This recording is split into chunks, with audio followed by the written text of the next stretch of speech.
Hello, gamers. You're listening to the Short Pause Gaming Podcast. This is episode number 138.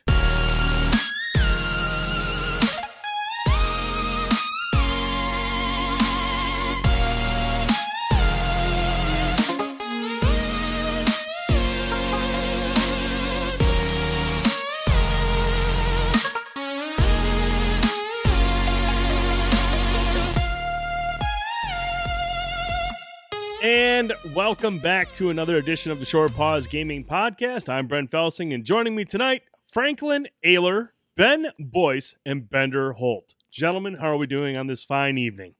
Very well. Excellent. Good to hear. How you guys been doing this week? Frankie, what's new with you, buddy? It's getting busy, getting to that time of year, so a lot of work, no video games, few video games. Oh, sounds like a crappy time of year. It is, yeah. So I'm kind of down to just weekends because usually I get home and I'm just too exhausted, so I stare at the floor and then go to bed, that time of year. So very, very little things getting accomplished in the gaming front, but money's fun, so. Yeah, money's a good thing. Money makes the world go round, and it feeds our habit, so that's good. It does. It makes it all possible. Mr. Boyce, what's good with you, buddy? So much, man. Doing all right. Trying to get my bearings because we're recording on a different day here. So I know, right? I'm all off, So yeah, typically Friday nights we're usually playing video games or something like that, but we're recording on Friday night because I'm a pain in the ass, and I wanted to be here with you guys, and tomorrow is going to be a busy day, so I appreciate you guys taking the time out of your schedules on a Friday night to be here. It's just I really wanted to do a show with you guys. This is going to be a big show. It's going to be a lot to talk about. Going to be a good time. So I appreciate you guys for making that change. Thank you very much, guys. I love you. Oh, we appreciate sure. you. Oh, thanks, dude. Bender, how about you, man? What's good? Everything is good, I guess. Everything's good? Yeah. That turned around quickly. Well, I was about to say not much. I was like, wait, he didn't say what's going on. He said what's good. I was like, that doesn't make sense. Bender's like, everything's good. Everything's awesome. No, it's just, it's getting busy at my job as well this time of year. So, it is what it is. But, yeah. Cool. Trying to play video games when I can. Played some Mario on my lunch break today, so that was fun. Your opinion's still very high on Mario? Yes, very, very much so. I love it. I actually finished the main story. The ending is so good. I don't want to spoil it, but the way they end it was great. It's awesome. And so now I'm just going back and exploring, a little more deeply with all the different worlds and collecting all the moons that I missed and everything. There's some that are pretty challenging. Some that I know where they are, but I don't know how to trigger them. So you have to just kind of figure out how to trigger them sometimes to make them appear. I've got a lot of work to do. I know there's a lot of moons. I'm at like 250, I think, right now. Oh, so wow. There's quite a few left that I have to collect. But yes, I absolutely love Mario Odyssey. It's an amazing game. Does it slide ahead of Breath of the Wild now, or is it not quite there yet? He's still wearing a Zelda hat. Yeah, he is. That's true.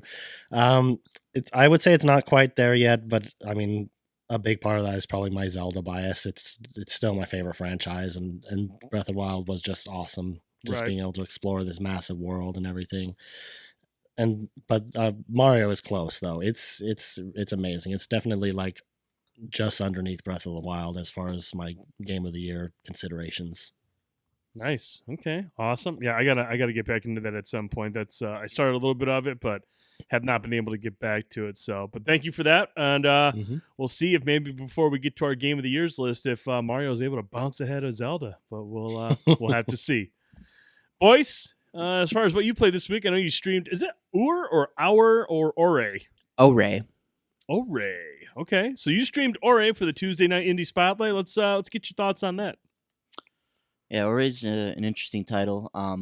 It clearly draws inspiration from Team Eco and Journey and Abzu and games of that ilk. So it you start as this young boy who can inhabit this dream world, and in this dream world, he can take on the form of a dragon, and this is how he kind of gets around from place to place and explores objectives.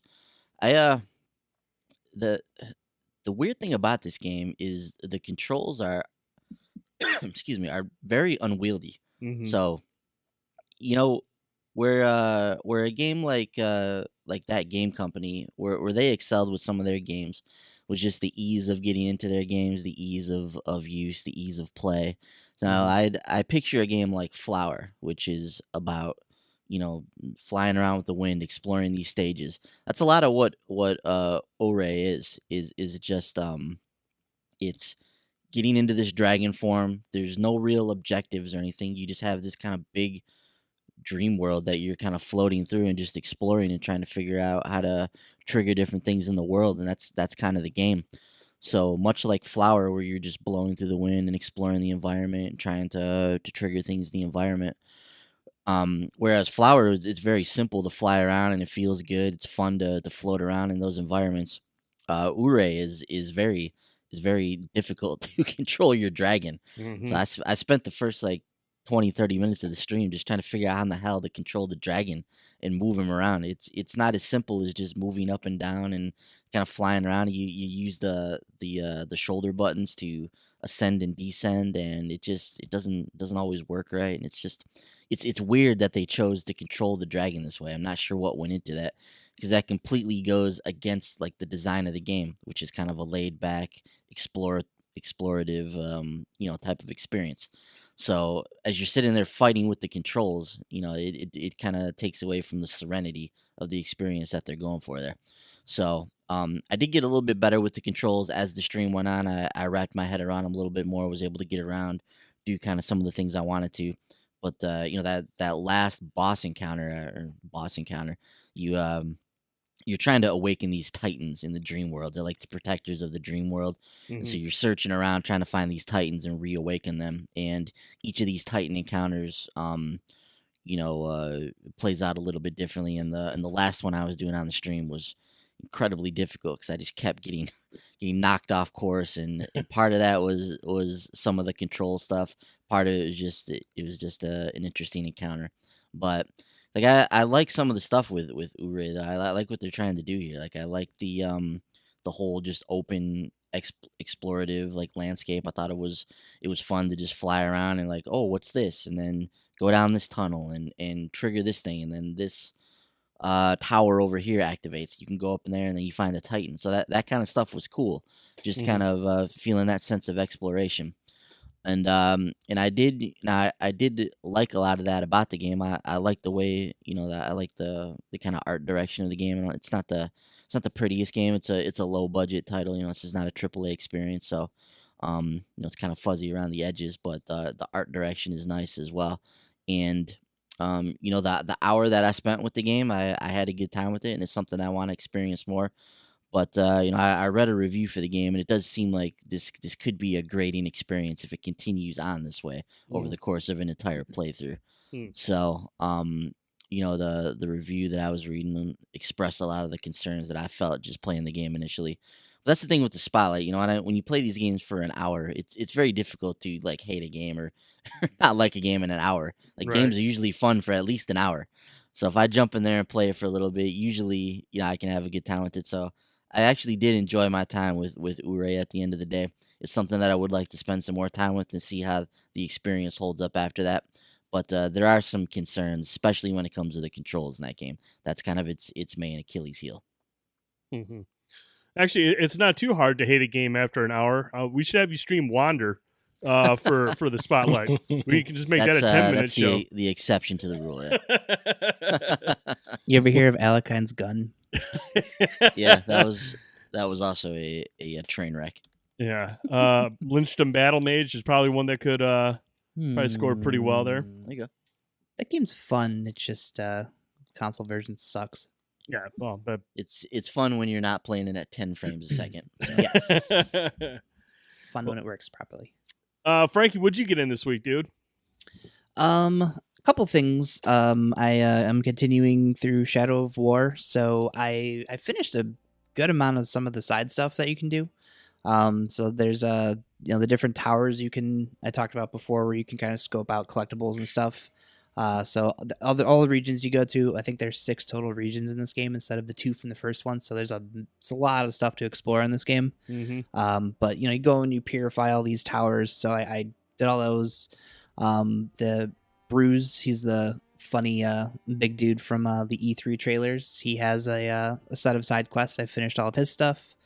There's a couple of the collectible things, the Shelob spider memory things. I went and tracked all those down. I think I have like a handful of the Gondolian artifacts left, and I think I did the last of the doors. So I have most of the Bright Lord legendary armor. So just have one more thing I have to do, which is tied to, there's these memories for Celebrimbor that you can do, and I just have to finish those to unlock that. So still in the middle of Act 2, but I'm up to level 40 now. So kind of at a point now where I'm looking at, because as you level up, like the different captains that you can find are higher level. And from my understanding, the very last act of that game is kind of defending all of your different like your the siege stuff. So the problem with a lot of that is you leave behind all these low level people in charge, so it's very easy to lose them. So now that I'm I think I'm level 40, 41, somewhere in there. So I'm going to kind of go back and start, recruiting some higher level guys, hopefully start killing some off. So I know that's the thing that people are targeting microtransactions for, but like I've said before, if you play the damn game, you don't have to buy anything. It's actually kind of cool too, because for doing the sieges, they give you gold. So the thing you would want to buy with microtransactions is probably the XP booster. But again, I've gotten those dropped too, so those are a major help. Like I think I shot up 5 levels over the 2 hours I used it. So, and that's higher level. So, I don't know. I like that game a whole lot. It's more Shadow of Mordor, like I've said, and I'm gonna go hard at it this weekend and try to finish it if I can. The other thing I messed around with was the Mummy Demastered. So I'm about where Boyce ended his stream. So I fought the spider boss that he had on his stream. Started playing a little bit more and ended up dying. So I don't think Boyce died at all during his stream. So the really cool thing about this game is if you die, it plays like an animation of your guy kind of swaying and turning. I don't know if he's supposed to be a zombie or a mummy. You would assume mummy, but you respawn in like the nearest safe house, but you're a different agent, and they tell you like, they kind of catch you up on what's going on. They're like, if you find, this other agent, terminate him on sight. And when you respawn, you don't have any of your stuff. All of your upgrades are gone, your health upgrades, your weapon upgrades, everything. So you have to go and track down your former self, kill him, get all of your stuff back to continue playing the game. I mean, you could probably carry on with how you are then and there, but I mean, you want your grenades and your machine gun. So went tracked down myself and got all my stuff back and, saved the game. I was like, all right, I think I'm good for the night. I'm starting to get careless. So that game's really, really cool. I like it a lot. Now, is the agent still in the same area, or do you have to really Yes. he's in the same vicinity that he died? Okay. That's pretty cool. It's a neat little gimmick there. Yeah, wasn't expecting that. Yeah, that's cool. I really want to play that game. How's it run? Are you playing on the Switch? Yeah. How is it running on the Switch? Pretty good? Beautiful. Awesome. Really, really cool. Yeah, I might have to grab that on the Switch. In terms of myself, what have I played? Oh, I played Call of Duty this week. Yeah. Call of Duty World War II. I did a stream on Thursday night at midnight. We streamed the first section of the campaign.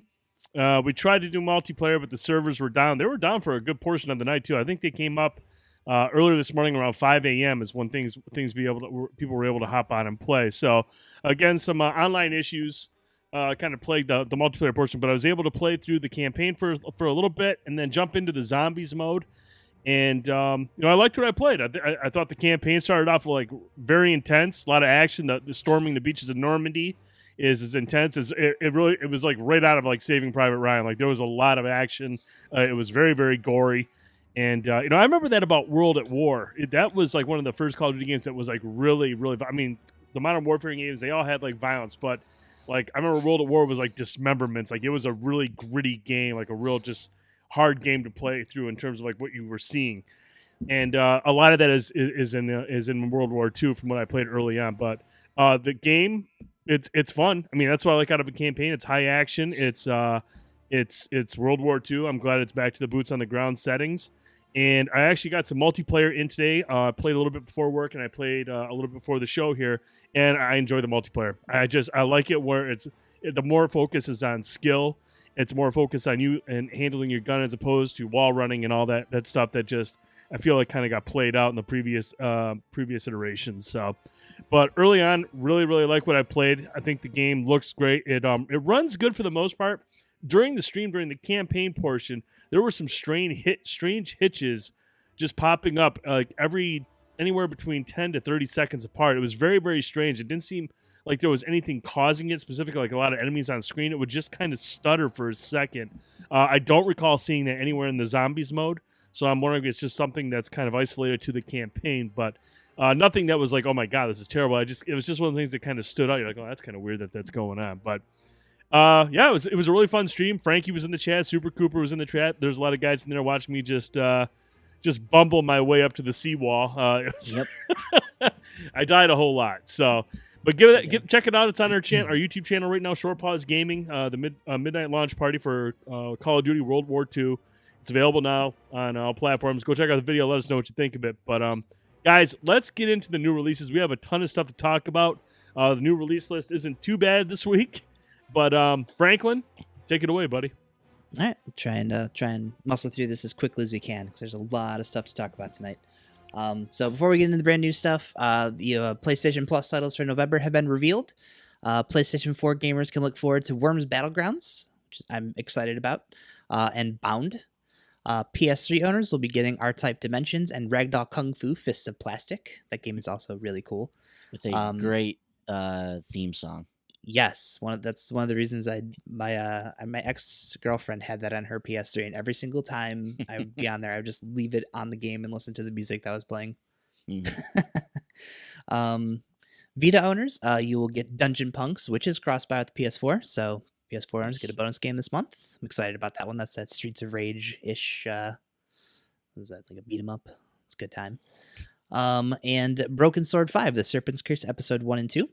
And as an added bonus to celebrate the 1-year anniversary of PlayStation VR, VR owners look forward to Until Dawn Rush of Blood. That'll be available from Tuesday until Nice. January 2nd.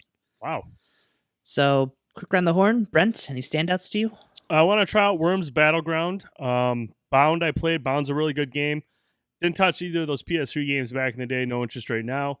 Dungeon Punks, I'll probably check that out. That it's free. Obviously, we'll have it downloaded. Broken Sword 5.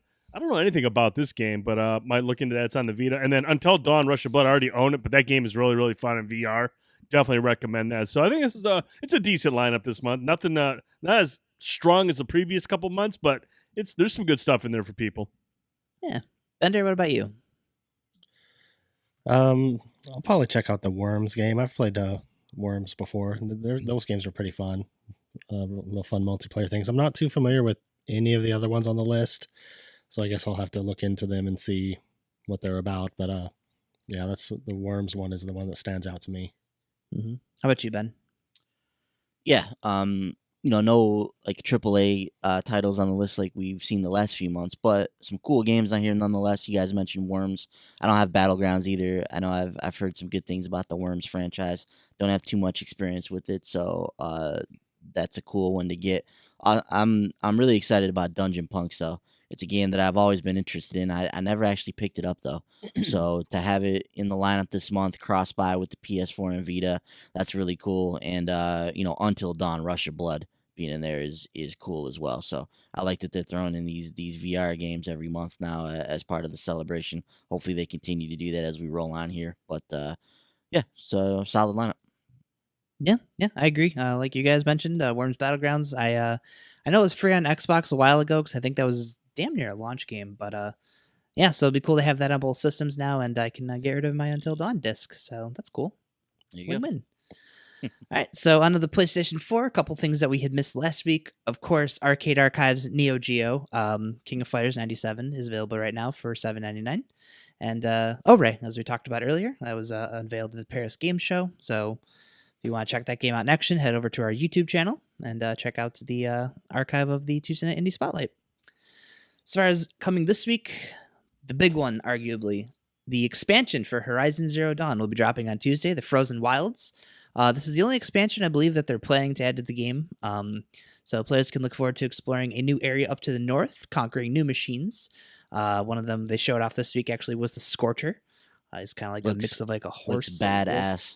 Yeah. He's got thrusters on him that just overcharge and shoot him right at you. Mhm. So obviously, as the name implies, he's a fire type enemy as well. So looks like he's going to be a fun time to take on.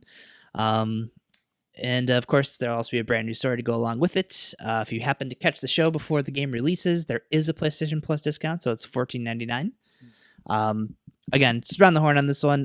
Bender, I know I think you're the only other one here who's finished Horizon Zero Dawn. Are you hopping back into the Frozen Wilds this week? Yes, definitely. I've been looking forward to this. Horizon Zero Dawn is right up there with Zelda and Mario as one of my favorite games this year. It was a fantastic game. Really love Aloy as a character. So I'm looking forward to exploring the new area and everything. It's the Banuk, where the Banuk tribe comes from, which if you play the game, they're one of the oldest tribes. But yeah, it's going to be cool to explore a new area, find new machines, and learn what the story is going to be about and everything. So I'm really excited about this one. Yeah. Ben, I know you haven't had a chance to fire up Horizon yet. You got this expansion in your backlog for when you do finally fire it up? Yeah, man, I do. And I'm really disappointed in myself for not having played through Horizon. Same. I've only played through. Thank you. I've only played through the first 3 or so hours of the game, and really really cool game from what I played. Obviously, you guys have both finished it. You've spoken very highly of it. I mean, the industry at large has spoken very highly of it. So this is a glaring omission in my completed games list for this year. So hoping I can get to Horizon sooner rather than later. I think the Frozen Wilds looks absolutely awesome though. The monsters we've seen, or the robots we've seen, the big dinos we've seen, like the one on the Paris Games Week trailer was sweet. Loved that trailer. Made it look really really cool. The environment looks awesome. I love the I'm always a big fan of these snowy areas in games. So I think the Frozen Wilds looks great. Looks like it's going to be a great expansion to the game. Can't wait to hear you guys' thoughts on it. Mm-hmm. Now, Brent, I don't think you have gotten to finish this game yet. I know we got a ton of stuff around us right now. Where are you at with Frozen Wilds? I got to pick this up. I'm glad you guys mentioned that. I forgot about that discount. I have to take care of that after the show. So I'm going to definitely pre-order it so I have it. I'm even more bummed about this than Ben because I have a ton of time put into this game. And the problem with me with this game is as soon as I started focusing on one story thing, I would wander off the beaten path and go do something else. I mean, there's those different areas where you got to take down certain creatures. There's challenges everywhere for you to do, and that's where I kind of got lost and sidetracked and everything. So I do want to go back to it and kind of just focus on the story missions, the story objectives, and kind of make my way through that. Maybe touch on a couple side things, but I do want to finish this game because I do have a lot of time into it, and then I will definitely check out the Frozen Wilds once I complete the main portion of the game. Nice. Yeah. Fortunately, kind of, I guess, I lent Jamie my copy of the game. And of course, if I lend Jamie copies of games, he never finishes them in time for me to play them for when I need them. So, but he's picking up the Frozen Wilds too. And I told him, I was like, look, I got a ton of games when I play right now. I think he has one more trophy to get to for the platinum. He never gets platinum trophies. So I'm extremely proud of him. Good job, Jamie. Good job, but yeah, man. so he's Jamie. got my game and he's picking up the Frozen Wilds. So I told him, like, take your time, don't spoil the damn expansion for me. Have fun. So someday I will get around to playing that one. So hopefully sooner than later. Next up, Need for Speed Payback. This is one of those weird split releases. So if you're picking up the deluxe edition, you can pick the game up on Tuesday. If you are not, you can pick it up on Friday. So with this one, Payback looks to combine some key features from past Need for Speed titles with a story centered around revenge and taking down a cartel. There's car customization, so there's 5 classes you can kind of spec your car to race as. So there's off-roading, there's drifting, drag racing, runner, and just a standard street race. Players can also find cars littered throughout Fortune City, which is where this game's taking place, that you'll have to rebuild, and thus making them your own supercars. The autolog system will return, and it's going to push your friends' times up to you, so you have a rival time to chase for different events. Speaking of chases, the addictive police pursuits will be returning as well. So there's also some really sweet looking like Burnout style slow motion takedowns when you take down cops or other pursuers. So as far as the deluxe edition goes, if you're going to go that route, you'll get 3-day early access, of course. But you'll also get an exclusive, I don't know if it's just NOS or NOS customization colors, license plates, leaderboard icon, and a story mission pack. So, Ben, I know you tend to enjoy the Need for Speed games. Are you picking up Payback? You know, I've talked about this on the show before, Frankie. I think Need for Speed Payback looks absolutely awesome. You know, from what we've seen of the game, love the trailers that we've seen. Looks like it's going to be a ton of fun to play. And if I had some extra gaming income to spend this week, I would pick it up. But right now, I don't have the time or the expendable income to spend on this thing. So I am going to pick this up eventually. Probably won't be this week, but I really do want to play this game. I think it looks great. Yeah. I tend to be hit and miss on the Need for Speeds, but this one seems like it has a lot more of the good Need for Speeds in it for me. So I definitely have my eye on this one. I'm gonna pick it up some point this week. I'm not really sure which day yet, but when I do plan on firing up a stream. Now, Brent, Nice. I know, like myself, you're not too big on the the Gran Turismos and the Forza Motorsports. Where are you at with Need for Speed Payback? Like Boyce, I'm very interested in this game, to be honest with you. I really like the trailer that we saw at E3. I think the action looks cool. You mentioned the burnout takedown, slow downs. I love that kind of stuff in these types of games. I am not a racing fan in terms of like what you see from like the Gran Turismos and the Forzas. I just can't get into those types of games. Now, Need for Speed like this, what we saw from the trailer, what we saw from that kind of like that cutscene and the gameplay, this looks like something I could get behind depending on how fun it is. I mean, if it's got more arcadey feel to it, if it's just there for like high octane action, this is something I would probably get like at Black Friday or when I can find a sale over the next month or two, because that kind of stuff is a rush for me. I think that's exciting. That's awesome when you can flip your car over and cause all sorts of chaos, take down your buddies and stuff. That's my kind of racing game. I'm not trying to drift and customize every inkling of my car. I just want to get in a car, have the cops chase me, and just cause mayhem and chaos. That's all I want to do. And if that's what we can do in this game, if I check out your stream and I see that in this game, there's a good, strong possibility I'll have this at some point in 2017. Nice. So, Bender, are you a fan of any of the Need for Speed games at all? I don't think I've played very many of them. It's been a while since I have played one. I think they're fun. I mean, not quite as good as the Burnout games used to be, but this one definitely looks like it is kind of more like Burnout than previous ones, just from the trailers and stuff. So I think it's something I might want to jump into at some point.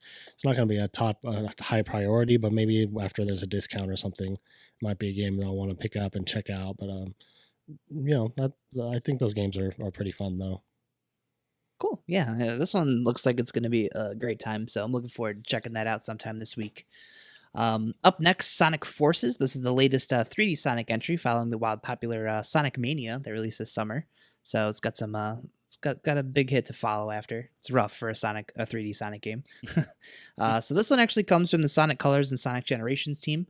I'll feature modern and classic Sonics, as well as apparently your own customizable hero. So I'm not sure how deep any of that stuff is going to be, but Bender, I know you love Sonic Mania. Like, where do you stand with like this one and just the 3D Sonic games in general? Is this on your radar? I kind of have an interest in it, but I'm gonna wait for reviews and see if it's how well it does.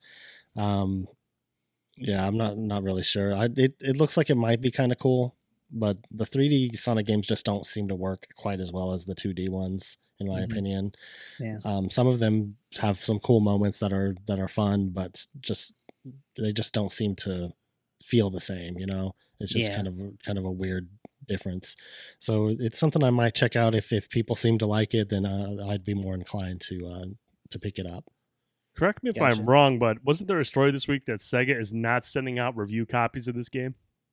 Was there? I don't know. Wouldn't be surprised. I thought I read something, and I'm not sure if I can confirm, but I thought I saw multiple outlets saying that there are no review copies for Sonic Forces going out this week.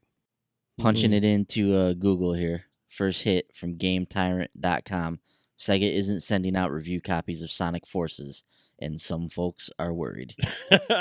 Including this guy. Well, Well, hang on. Let's go a little bit further into the story here. Uh-oh. Okay. So, Oh. Game Tyrant has an update to their story. The very Oh. first thing posted on here. Update. Sega has cited the official reasoning for not allowing media previews is due to a day one patch. That said, Famitsu got a review and gave the game a 35 out of 40, Wow. which is very high for that publication. That's as people who follow Famitsu know, there's 4 reviewers that review the game, and they each score it on a scale of 1 to 10. So the 4 reviewers combined gave it a 35 out of 40, which is pretty damn good. The plot That is pretty good. thickens. Interesting. I'll have to keep an eye on that one then. Wouldn't that be funny if the game was like a 35 out of 40 pre-patch, but then the patch comes out and it just destroys the game? That would be Plot a rough twist. time. Did not see that coming. Okay, you guys see how they liked it? Here's the patch. It just totally ruined. Put Shadow in the game or something. Just destroys it. Oh, nice shadow dig. I have to get it in when you can. So yeah, I guess we'll keep an eye on that one. I don't know what the deal is with the retail copies. The PlayStation blog mentioned that this is coming out on Friday at retail, but none of the retailer dates have shifted from Tuesday, so if we can't find it on Tuesday, I guess look for it on Friday if you're looking for a retail copy. Hitman Game of the Year Edition. This is the re-release of the first season with a brand new episode, Patient Zero. This is a $20 upgrade if you've already purchased the first season of Hitman.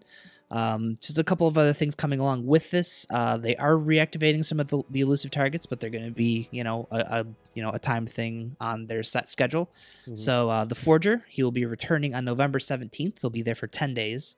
So if you've not attempted him or failed the contract, I think if you started it and just never finished it, you can give him another shot. If you've already failed it, sorry, no second chances for you. So you can hone your skills over the next couple of weeks and keep an eye out for his return. Updates are going to continue throughout the month, so there will be new featured and curated contracts that will be popping up on the 24th and 30th as well. So make sure you're following them on Twitter. They tend to send out like a roadmap of content drops for the month. So Brent, I know this is one that was high up on our regrets of last year of never getting back in and finishing Hitman. Right with this Game of the Year edition, we got a brand new episode coming. You gonna hop back in, finally finish the first season? This is a game I would like to chip away at over the next month or two. Just kind of chip away at it, try to get through one mission, 1 week, and then, a couple weeks later get through, play some other games and then come back to Hitman. But I do want to try to make a point to stream the elusive targets as they become available, whichever ones I haven't started yet. And so I'm going to try to make a point to kind of just, because I think an elusive target, I'm not one of those people that's going to take 3 hours to plot it all. I'm just going to make my way in, try to eliminate the target stealthily and get out. I'm not going to sit there and spend all morning and all day. So you're one of the guys that's going to fail them, basically. No, actually, I've gotten through pretty quick, Ben. I'm pretty good at the game. So yeah, I am. So that's kind of cool. I'll believe it when I see it. Cool. Tune in, and then you can write in the comments as I'm playing. Wow, Brent, I was wrong. And I'll be like, yay! I can assure you, even if I was wrong, I will not write that. In the comment section. Does not surprise me at all. But yeah, Frankie, I do want to kind of chip away at this game because it really is a fantastic entry in the Hitman series. I really like what they did with this one. Yeah, for sure. Boys, where are you at with this one? My question with Hitman is this. So, now that IO has broken off from Square, does Hitman Game of the Year Edition now qualify as an independent title? Ooh, so. I see what you're going. I see. Are you getting at what I think you're see getting? what I'm I see what I'm think I getting at see what here. you're getting at here. So with IO being newly independent, I think Hitman Game of the Year Edition qualifies for the Tuesday Night Indie Spotlight. Oh me, oh my. Am I mistaken in this?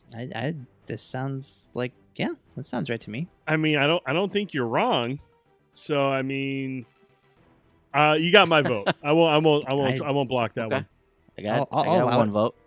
Got another vote from Frankie. I'll allow it. Bender. All right. Wow. There we go. Majority Unanimous. Majority votes that Hitman qualifies for the Tuesday Night Indie Spotlight. So I think we should play this game on the Spotlight. Don't know what the stipulations are to fire up the Patient Zero campaign, but if I can just hop right into that one, I'll do that. We'll stream the Patient Zero one on Tuesday night.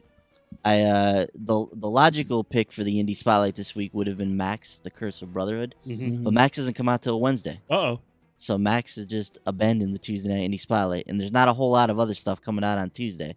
But Hitman will be there, so why not play Hitman? Wow. It makes sense to me. I like it.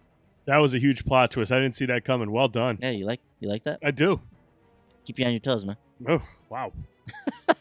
But yeah, I'm excited to play more of Hitman. I haven't played nearly enough of it, and by nearly enough, I mean barely any at all. Uh-huh. So I do need to get in there and play this game. I did like what I have played of it. I think it's a really cool entry in the series. So I need to get in there and play some more of this. I was going to suggest if you do have the time, play the prologue first. Yes. It does teach you at least the basics. So you're Yeah, not hopping in there blind. I have played the prologue. I'm pretty sure I played it in the official release. I know I played it when I had the beta, but I'm pretty sure I played it in the official release as well. Yeah, if you could, just go ahead and do it again. Thanks, boys. or don't. You know what I mean? Sure, man. Cool. So Hitman, Game of the Year edition. Look forward to that on the Tuesday Night Indie Spotlight. Up next, speaking of complete editions, Neo getting a complete bundle. This, of course, is the hit Souls-esque samurai title that released back in February. This will bundle all of the DLC packs that have come out for the game over the course of the year, so if you've been holding out, you can pick that up on Tuesday. The game that I was pretty damn sure was going to be the Tuesday Night Indie Spotlight game this week, Professional Construction the Simulator, is also one of these crappy-looking simulator cash grabs. Yeah. From the same people who keep putting them out. I'm pretty sure it's the same game. It's got to be. It's the same font. Yeah. Yeah. So It's the same shitty looking graphics too. So yeah, so if you're into wasting money, pick that up. it's one of those things where you know how those spoof movies keep getting made, Yes. and you're sitting there I asking don't yourself know how like, they who keep in the getting hell? made. Yeah, who in the hell is going to the movies to watch these, and how do they keep getting made? It's what we're asking ourselves with the simulator franchise. It's like, who in the hell is buying these games? How do they keep getting made in such a massive quantity? Mm-hmm. Especially for what are these, $30, $40? Yeah, it's insane. Yeah. So. Well, I buy it on PC, I buy it on Xbox One, and I buy it on PS4. So, So you're the culprit. yep. Yep. My fault. Don't tell them the Switch exists, okay? Just don't. Way of Redemption. This is an esports title. ATV Drift and Tricks is exactly what you think it is. You can play with up to 9 friends, and it supports PSVR as well. Wheel of Fortune and Jeopardy. Lumping both of these together because there is a retail collection coming out this week. These will both be available individually as well in your digital storefront of choice. But if you're a physical game collector, Wheel of Fortune and Jeopardy will be on a collection for you. Max Curse of Brotherhood, as Boyce alluded to, is a Wednesday release. This is the very well received Xbox One launch title, making its debut on the PS4. So you can look for that again on Wednesday. This is another game I really like the look of and really want to dive into this one. Wuppo. This is a Friday release. It's got this really cool cartoony action adventure. It's a really cool cartoony game, but it's like an action adventure game. It looks like it's kind of some boss fights. You got these little I don't know how to describe them. They're kind of like these little like blobs. Or yeah, something. little bubbly blob characters. Yeah.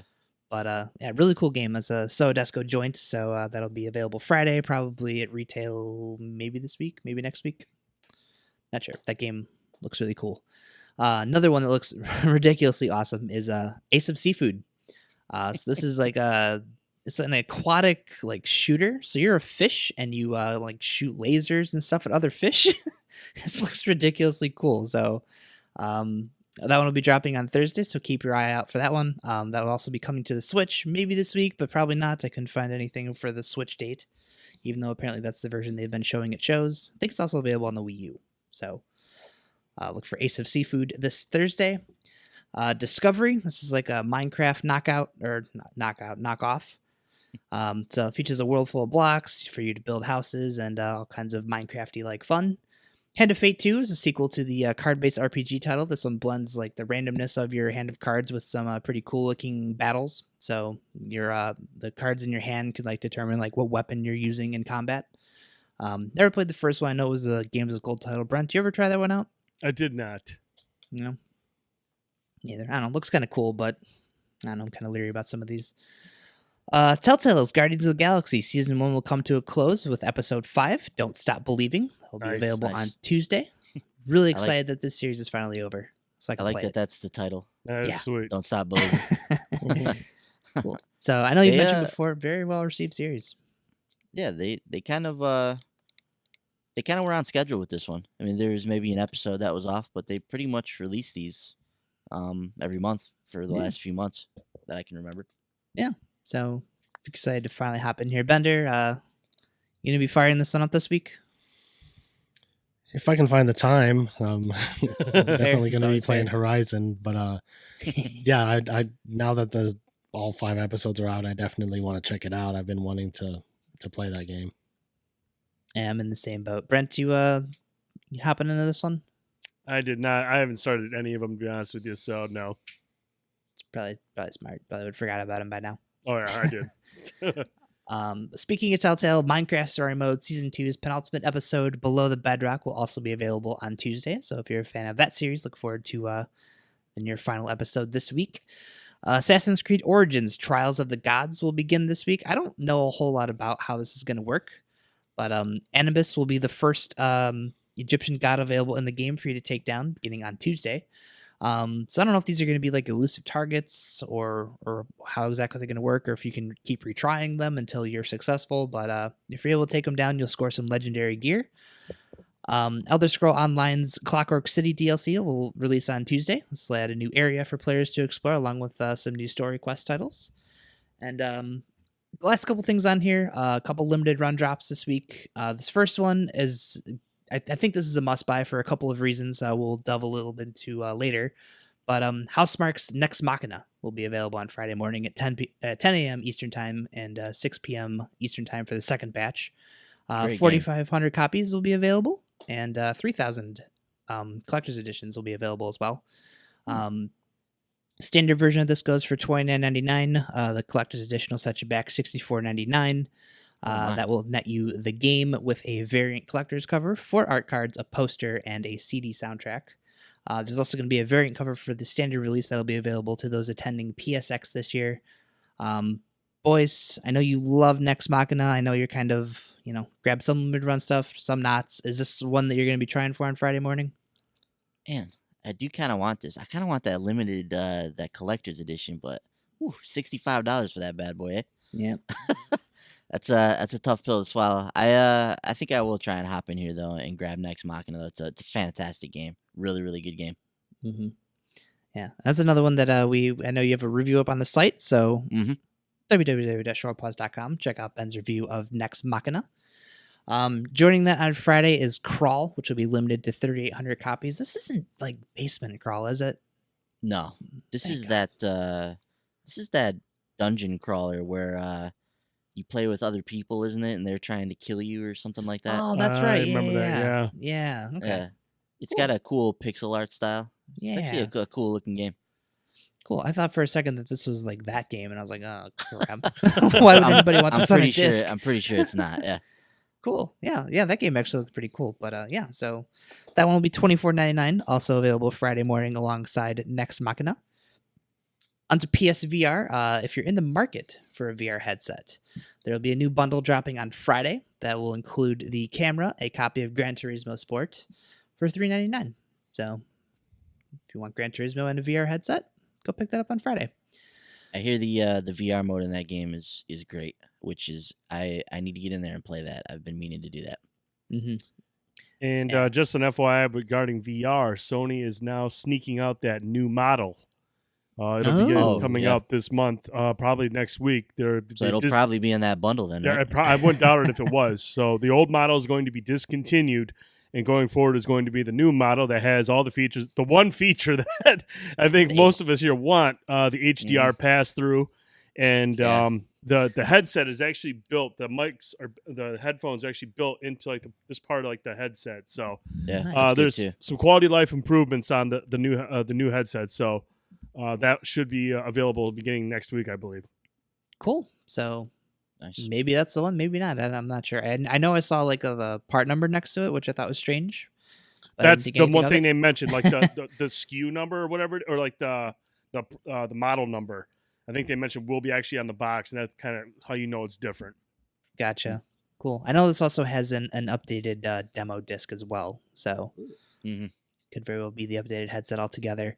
Another thing I forgot to mention with the PS4, I do believe the White Pro is getting a standalone release this week as well. So Mhm. if you're in the market for a PlayStation 4 Pro, want that white one without Destiny, you can probably seek that out this week as well.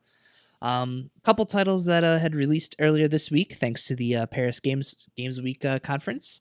This first one looks freaking awesome. Pixel Junk's Dead Hungry.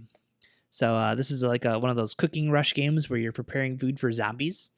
Uh, I this game just looks really freaking cool. I know if you pick it up, you get a theme with it.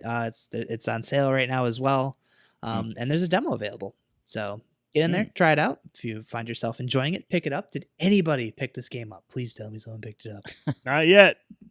I haven't grabbed it yet, but man, I love Pixel Junk. They're some of my favorite games on the PS3, and I definitely need to get this while it's on sale. Bender, this one looked like one you might actually really enjoy. It looked pretty goofy. Yeah, so might have to check it out at some point. Yeah, I gotta get my life together and get my VR set back up. But I really want to hop into this one. And I showed Jen the trailer too, so she really wants to try this one out too. So at some point this weekend, I'm hoping to try this one out. Stifled. This is another one that we missed last week. Totally forgot about the blog post about this too, because I remember reading about this one. But this is that horror title where you're blind and you're making noises to kind of get a sense of your environment, but you can also lure some unsavory creatures towards you. Brent, did you pick this one up? No, it sounds too much like Perception. No, still too soon. Way too soon. No, womp womp. Cool. So as far as some new stuff coming this week, League of War VR Arena is like a tabletop style real-time strategy game where you'll command your units to take down your enemies. This is another one that was shown at the Paris Games conference. I think this is during the pre-show. Yeah, so if you're a real-time strategy fan, want to command some tanks, check that one out. Discovery has a VR support, so that's the Minecraft-esque title that we talked about earlier. Ghost in the Toy Box Chapter 1. This is like a kind of like a Halloween cartoony themed like shooting gallery. So that'll be available on Monday.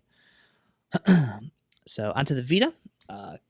Chris Casilla is an arcade action title that'll be dropping on Tuesday. I think it's a remake of another it's like an extended version of that Castilla or whatever. I can't remember saying the name of that game. Maldita Castilla. That's the one. Yeah. So look for that one on Tuesday. And Limited Run also has a Vita release this week, Loud Mulana EX.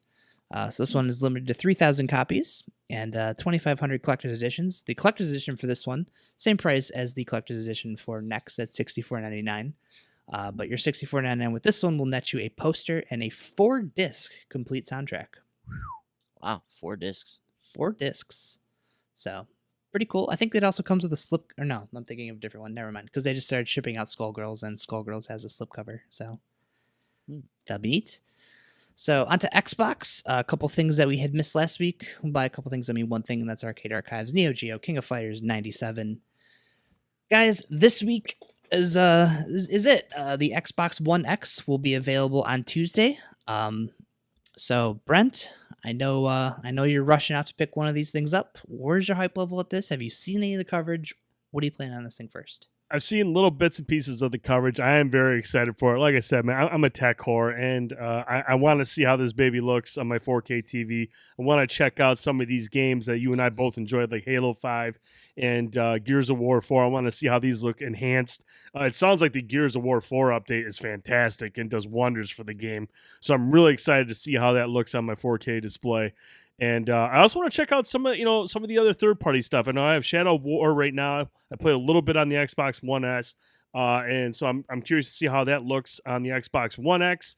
And dude, I'm hyped, dude. Like I said, it's new tech, it's a new console, and if there's a new console out there, there's a pretty good chance I'll have it. So I'm really excited. I'm actually going to stream Tuesday night. I'm going to bring the Xbox One X home. I'm going to hook it up to the TV. kind of go through the system settings, see what's all buried in the new system, and then we'll try out some of the games. I actually ended up getting an external hard drive. I've got all my X enhancements loading up onto that right now, so I'm just going to plug it into the Xbox One X, and we'll sample out some of the games that we just talked about after we check out the system. So about 12:30, we'll go live, and I'll check out the Xbox One X for you. Sounds good. Looking forward to hearing your opinions of it. Yes, sir. Anybody else considering picking one up? Ben? I am not considering picking one up right now. From everything that I've read about it and everything I've seen about it, seems like a great machine, great piece of technology. But to me, once again, this still seems like a system that this is for like the people that are invested in the Xbox ecosystem. So if you are in that ecosystem, if you're a big fan of what they're doing with the Xbox One, with what they've done with the 360, and even with the original Xbox, like this machine is going to enhance all of those experiences throughout the years. So it's kind of the culmination of Xbox up to this point. And it, like I said, it sounds like a great machine, but right now, I will not be hopping into this. Yeah, I'm right there with you. I can't justify it right now, and I mean it's hard for me to justify like graphics over getting trophies for games. I'm not that invested in achievements. When I got my Xbox One, I had to start my profile all over again. So just building off my PlayStation profile that's been active for about 10 years now versus starting from zero, it's hard to get into that stuff at the base level right now. That's really where I'm at with Xbox. It's like Xbox has always been something I've kind of been peripherally involved in. There's some franchises I've played on there and I've enjoyed over the years, but for the most part, it's just been something I've dabbled in over the years, and I'm invested in the PlayStation ecosystem. Been there for the last, since the PlayStation 1, and now that I have like a profile that's carrying with me throughout the generations, like that's where my gaming is. So like you said, it's hard to justify spending $500 on a machine that, while it's going to make some games look awesome, and that's great, it's hard to justify spending that kind of money for something that I'm not fully invested in at this moment. Yeah. How about you, Bender? You any interest in picking up an X? I do, but not right away. At some point, I will jump in and get one. I don't know. I don't. There's no games that are like really motivating me to get one right now, and I don't have a 4K TV, so it's an investment that I'll jump into at some point down the line. But right now, I'm happy with the Xbox One that I have. Cool. So Brent, we'll look forward to your reports after you fire that thing up and check it out. Looking forward to it. To me, one more thing too, Frankie. To me, this also begins like this is now the beginning of the arms race between Sony and Microsoft. So we now have staggered console releases with these manufacturers. So the Xbox One X is coming out a year after the PlayStation 4 Pro, and you'd have to assume that we're a year closer to the reveal of the PlayStation 5 now as well. So whether that's a 2018 item or a 2019 item, I think over the next 2 years, we're going to see Sony unveil the PlayStation 5 and what that's going to be. Whether or not it comes out in the next 2 years is another story, but I think we're closer to the PlayStation 5 than we are further away from it. So it's going to be interesting to see how this all plays out over the next few years. Yeah, for sure. You don't see him doing another refresh, do you? Like, you think the next thing we see is going to be the next generation of PlayStation? Yeah, we're gonna see the mid-cycle refresh, and I think that's kind of the model right now. We'll see one update mid-generation, and then we'll move on to the next system after that. So for the time being, I anticipate that's how it will play out. The next machine we see from Sony will be the PlayStation 5.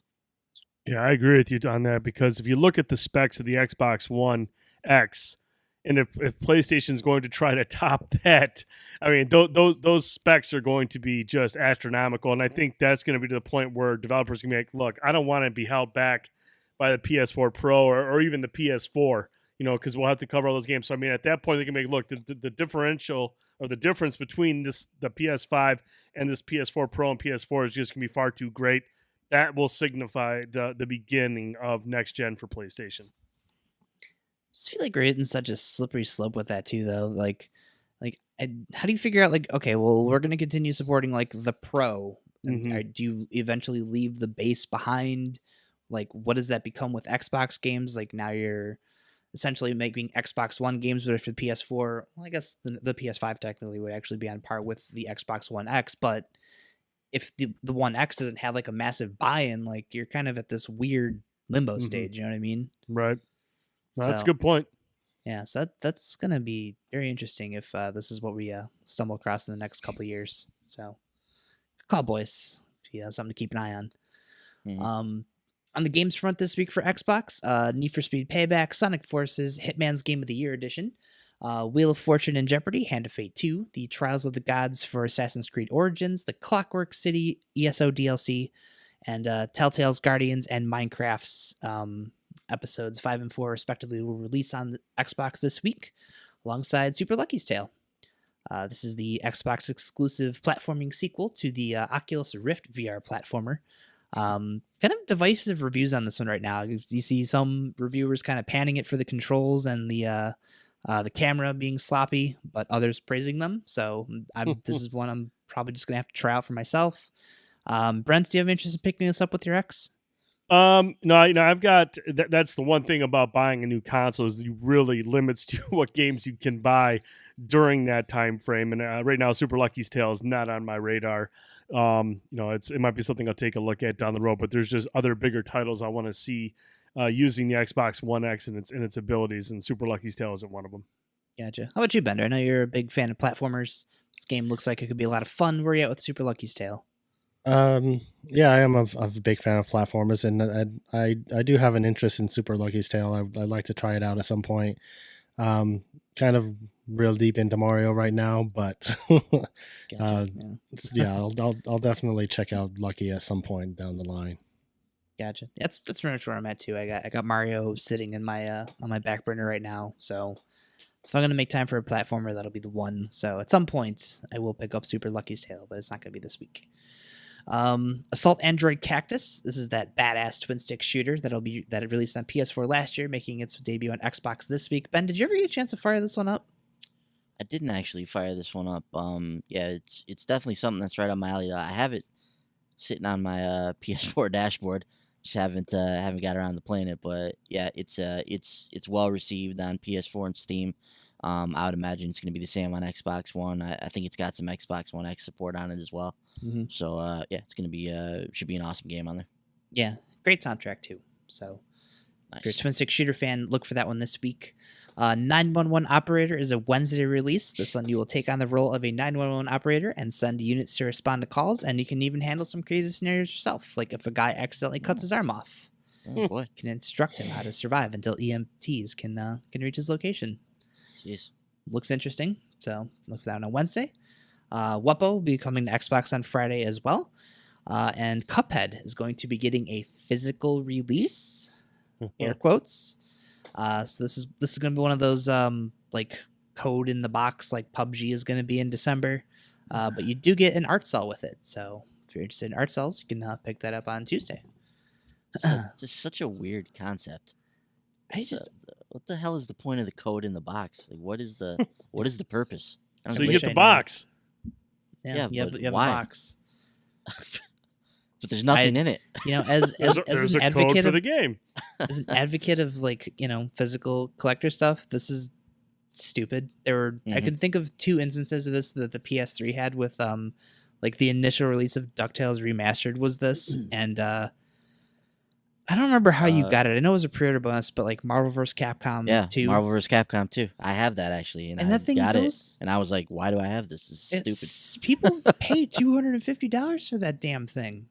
Really? Yeah, Hang on, like I'll be right back. yeah, I don't know what you're waiting for. Like, sell it.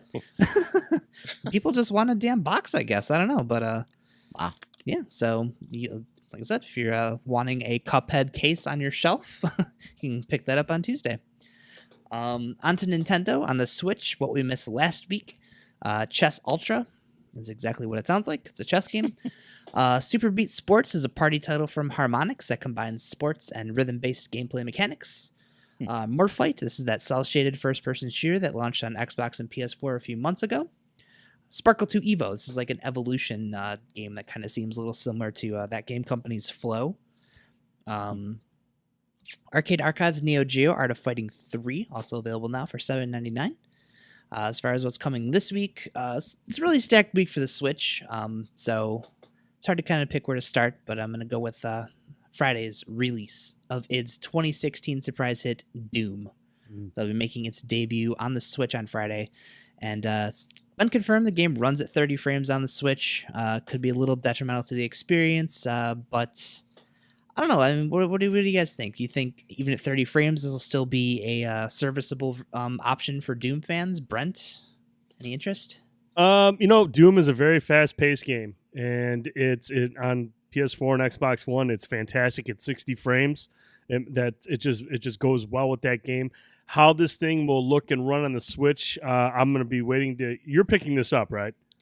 I think so. Think so? Well, if you pick it up, I'm like going to wait to hear your thoughts on it, because if this thing runs like Destiny runs 30 frames, that's a fantastic shooter at 30 frames. If Doom can still keep that excitement, that action, that high octane feeling at 30 frames, this could be really, really awesome for the Switch. But if it feels slower, or it feels like it takes away from the game, then I don't know if I'd even bother with it, because I have Doom. I know how Doom plays in my mind. I know what to expect from Doom. And if it's a jarring difference to the point where it's not enjoyable, I'm not going to enjoy the game, because I know what Doom can be. Mm-hmm. Yeah. Boyce, you gonna pick this up on your Switch? No, I will not be picking this up on my Switch. I think it would be cool to have Doom as like a handheld game, but I can't imagine playing this in handheld mode. I just don't like the feel of the Switch in handheld mode enough to want to do that. I don't want to beat a dead horse here, but sticks, I just don't know how the sticks are gonna handle an intense first person shooter like this. Mm-hmm. And so that would lead me to want to play the game on my TV, and I can already do that with the copy I have at 60 frames. So it's not something I'm looking to get into. Gotcha. Yeah, I have a morbid curiosity about it, and I got like a mystery certificate from Best Buy, so it could be worth $5. Oh yeah, I got one of those too. I need to check out. Yeah, so I'm gonna go see what that's all about. I'm just figuring I'll knock $5 more of the game. So, but yeah, I have a couple certificates that have been built up too, so I'm gonna end up not spending a whole lot if I end up picking this up. So I'm gonna switch up with the order I have these in really quick, just because we're touching on the frame rate a little bit. Sonic Forces will be releasing on the Switch this week. So, Bender, there was an interesting quote that we had seen in this article over the summer. So the developers are talking about the game that'll be running at 60 frames on the PS4 and Xbox One, which is no surprise. Switch version runs at 30 frames, but according to the developer, the controls run at 60 frames. What does that mean? What does that mean? I don't know. I guess it means that if your eyes are capable of seeing the frames that aren't there, you can react to them fast enough with the 60 frame controls.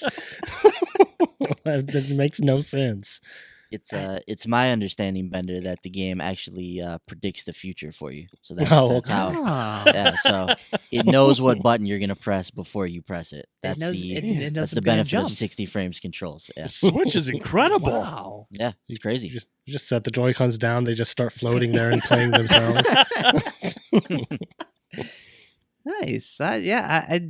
Very strange concept, but I bring this up because obviously, Doom is one of those games that we know is going to be dropping down to 30, but I mean, I don't understand how this works. They mention it's like this hybrid theory that they're testing out with this version of the game. So I don't know, maybe if they're able to pull this off, whatever the hell that means, I mean, that could be beneficial for like Bethesda look into with this Doom title. Maybe they did the same thing. Who knows? I don't know. Mm-hmm. But yeah, that's very strange and interesting. So picking up Sonic Forces on the Switch this week. Let us know what you think of it. Podcast@shorepause.com. Snipper Clips Plus. This will also be a Friday release. This is coming to retail. So if you're like me, you like your Switch games on cartridge to free up some space, go pick up Snipper Clips. As I know, this adds some new levels. Bender, did you end up picking this up?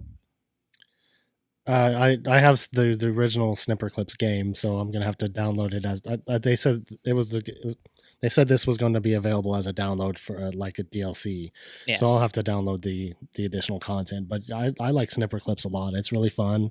I haven't played it like multiplayer with anyone else, but it's just as fun to play and solve the puzzles by yourself as well. So it's a cool game. Cool. Yeah, it's one I've had my eye on. I know Jen and her sister also have an interest in it, so I should probably get around to picking this up soon. So if I don't pick up Doom, I'll end up picking up Snipper Clips. Octodad Deadliest Catch will land on Thursday, so if you have yet to check this out on the PS4, Xbox, definitely give this one a shot. I think this game is really cool. So Octodad coming on Thursday. Farming Simulator Nintendo Switch Edition. This is a Switch port of Farming Simulator 17, along with all the expansions. So probably the only actual decent farming simulator title out there, the official one. So if you're into those, check that out on your Switch. Cat Quest is a Friday release. This is an adventure game starring the cat protagonist. Came out on the PS4 a couple weeks ago. Talomir, this is a Thursday release. It looks like a 8-bit style, like a co-op dungeon crawler. Koi DX, this is that Chinese developed kind of like Zen title where you Brent, do you control a fish? Like, what do you actually do in this game? I played it briefly, and to be honest with you, I don't even remember. It was very, very brief. Cool. So obviously didn't leave a lasting impression. I guess not. I don't Yeah. remember this game at all. Did you get past the title screen? Yes, I did do that. Okay. I do remember that.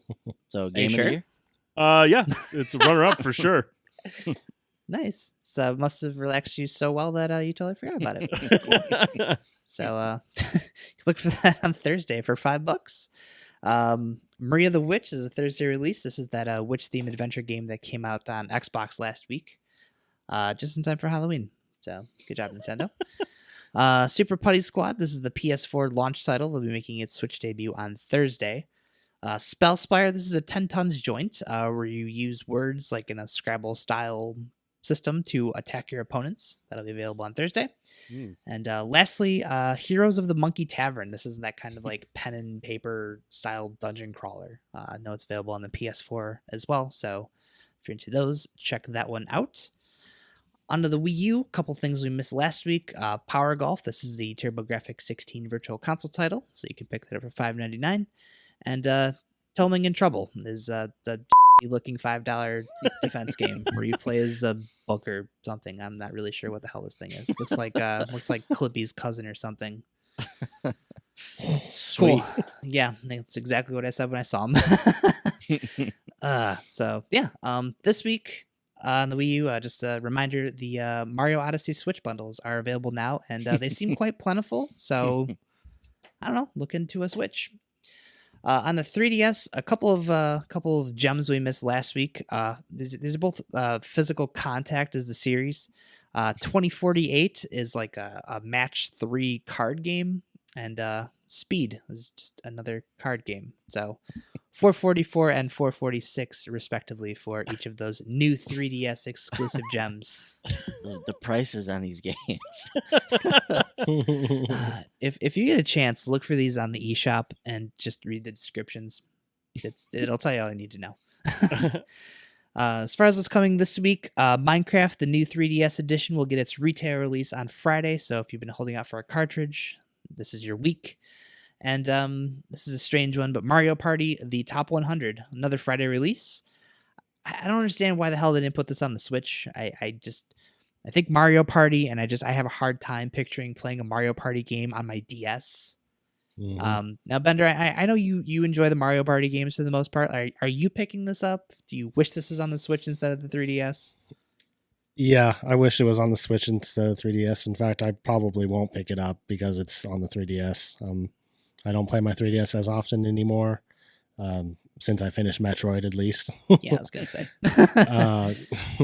So, yeah, I mean, yeah, it's disappointing. I hope that at some point they release it on the Switch, but I think it would have been perfect on there. Oh, yeah, especially a collection of a lot of like the favorite ones, like why wouldn't you put that on the Switch? Yeah, but yeah, if you're okay with playing some Mario Party games all by yourself, you can look for that on Friday. It's gonna do it for the new releases. Awesome. Thank you, Frankie. Really appreciate it, dude. All right, so what we're going to do is we're going to take a quick break, and then we're going to come back. We got a lot to talk about, the Paris Game Show being the highlight, so we'll be right back.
And welcome back. Thanks again to Ruel Ethan for providing the music for this podcast. He produces the opening, the closing, the music you heard right there.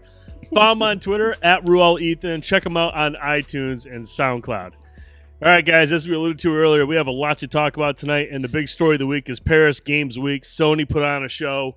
Lots of good stuff. There were games announced in the pre-show. There was a lot going on. Boys, how about you take the helm here and kind of walk us through Paris Games Week and what stood out to you, man? Yeah, man. Like you mentioned, it was a lot of good stuff shown, a lot of compelling software shown during the Paris Game Showcase. And I didn't realize this before the show started, but they were going to have this pre-show, and they were going to have like an actual like main press conference like they normally do. So, and the pre-show had a lot of cool stuff. So what we're going to do, we'll tackle this kind of chronologically. We'll go through the pre-show, talk about what was announced there. Then we'll get into the main event with the media showcase, and we'll kind of go on everything that was announced. So first and foremost, with the pre-show, they kicked it off with a bang by announcing Guacamelee 2 coming to the PlayStation 4 in 2018. I'm a huge Guacamelee fan. A lot of you guys are huge Guacamelee fans. I was pumped when I saw this. I love Drinkbox. I love their games. Guacamelee, I've often said, is my favorite Metroidvania game, not named Metroid or Castlevania. So it's it was such a fantastic game. It was really fun. I played through it. I played through it on the Vita. It's one of my favorite games on the Vita. So I'm sad that Guacamelee 2 won't be on the Vita, but I understand that it's a 2018 title and it's kind of where we are in the life of the Vita at this point. But Guacamelee 2 coming to the PS4, I'm hyped. We saw some chicken, like some full-on chicken action. So the chicken is not just a character to get into small spaces now. He's got some badass moves, like that chicken, that chicken dive bomb. I'll be using that. We saw some of the dimensional mechanics at play. So there's a kind of a fluctuation between the dimensions that's gonna affect how you attack enemies and bosses. The dimensional shifting was a big part of the first Guacamelee, so we know that that's going to return in a different form here. We saw the move where Juan kind of grapples on things and moves from node to node, a la Sundered. Very very similar mechanic to what we saw in that game. So I'm really excited about this game. Bender, you're a big Guacamelee fan. Were you pumped when you saw Guacamelee 2 show up on there? Yes, I was. Yeah, this was a great way to start out the show. I was super hyped when I saw that. We've been waiting for this game. We've always suspected that they would come out with a sequel for Guacamelee because it was such a successful game, and you're right, it was a fantastic game. It was a lot of fun, lots of great sense of humor, really cool art style, awesome gameplay. And I love seeing the chicken being able to actually battle and combat with the chicken in chicken form, which is really cool. Yeah. Because the chicken in the first game was basically just like your morph ball mode, where you just fit into smaller spaces. But now you can actually fight as the chicken, which is awesome. And also 4-player co-op, which is really cool. Yeah, that is awesome. Yeah, which I guess they did have that in Super Turbo Championship Edition on the first one, I believe. But it's cool that they're going to have that from day one on Guacamelee 2. But yeah, everything looks great. I can't wait to play it. So yeah, I'm really looking forward to that one. Convenient that they would have 4-player co-op. There's 4 of us. It's all coming together now. Very interesting. It's like it was meant to be. Sadly, it is. Sadly, it's not online. Really? Oh, is it not online? Only really? local? It's 4-player local co-op. Damn it, Drinkbox. Drop the ball on that one. Yeah. Well, thanks for tuning in. Yeah. we're all gonna crawl into our hole now and cry. Yeah, but regardless, Guacamelee 2 already looks really, really polished from what they've shown us. I mean, it looks like a completed game at this point. So I'd imagine we're not too far away from this being released. Frankie, you a Guacamelee fan? Sure am, and they did say it was coming soonish. It did say soonish. That was funny. Yeah. So I imagine this is an early 2018 title. I would believe so. But yeah, I'm really excited. This is one of those things. Like after the conference was said and done, I was like, man, they started with the showstopper right there, man. But I remember like as we were kind of watching the reveal, like we were, Bender and I were in the Discord room, and we were just like, Guacamelee 2, yes. So yeah, that trailer was awesome to see. I can't wait to hop into this game. Yeah, this is a fun platinum trophy too. Guacamelee, probably one of my favorite platinums in the collection. It's got some challenging sections like the treetops come to mind. But making it through that, just playing through that game, the DLC was really fun in that game too. So it's just a great game all around. Brent, how you feeling about Guacamelee 2, man? No, I spent a good fair amount of time with Guacamelee. The first one, I never beat it, so I'm more focused on trying to get through that one first to appreciate that one, because I know you guys speak so highly of it. But no, I think this is awesome. Kind of a bummer that we're not going to have it on the Vita, but like you said, it's just kind of the way the Vita's going now. So. But no, this is cool. It's coming to PlayStation 4. Like you mentioned, what we saw in the pictures and whatnot, this game looks polished. It looks ready for the big time. So I'll just waiting on the release date. Yeah, some of the great characters in gaming too in Guacamelee. Flameface, gotta be one of the top bosses in gaming. Javier Jaguar Javier, awesome character. Yeah, so I can't wait to play Guacamelee 2. Really loved and dug the first one. So moving on from there. So it's kind of cool what they did. So they took the pre-show to kind of focus on the independent titles. So a lot of the indie games that are in the pipeline were talked about here. On the media showcase, they focused on VR and the main PlayStation 4 titles. So we saw a lot of cool stuff during the pre-show. So we started off with Guacamelee 2. Then we hopped into the Hong Kong Massacre, which I thought just looked badass. Looks like Max Payne and Hotline Miami had a baby, and it would be the Hong Kong Massacre. So you've got slow motion, like bullet time, high intense action. Basically, it's like a John Woo film as a top down shooter. Is basically what it comes down to. So it's inspired obviously by Hong Kong action movies. Brent, what do you think of this one, dude? This one actually looks, like you said, really interesting, fast paced. So yeah, this one stood out. This, out of the ones that we saw pre-show, I was able to catch up before we did our show here. This is the standout for me. Yeah, Frankie, you digging this one? Absolutely. Like you mentioned, Max Payne meets Hotline Miami. Just action in this game looks like it's going to be incredible. So can't wait to try that one out. Definitely. Bender, is this something you would fire up? Probably not. I don't want to be the buzzkill, but this game to me looked kind of generic. That's just my opinion.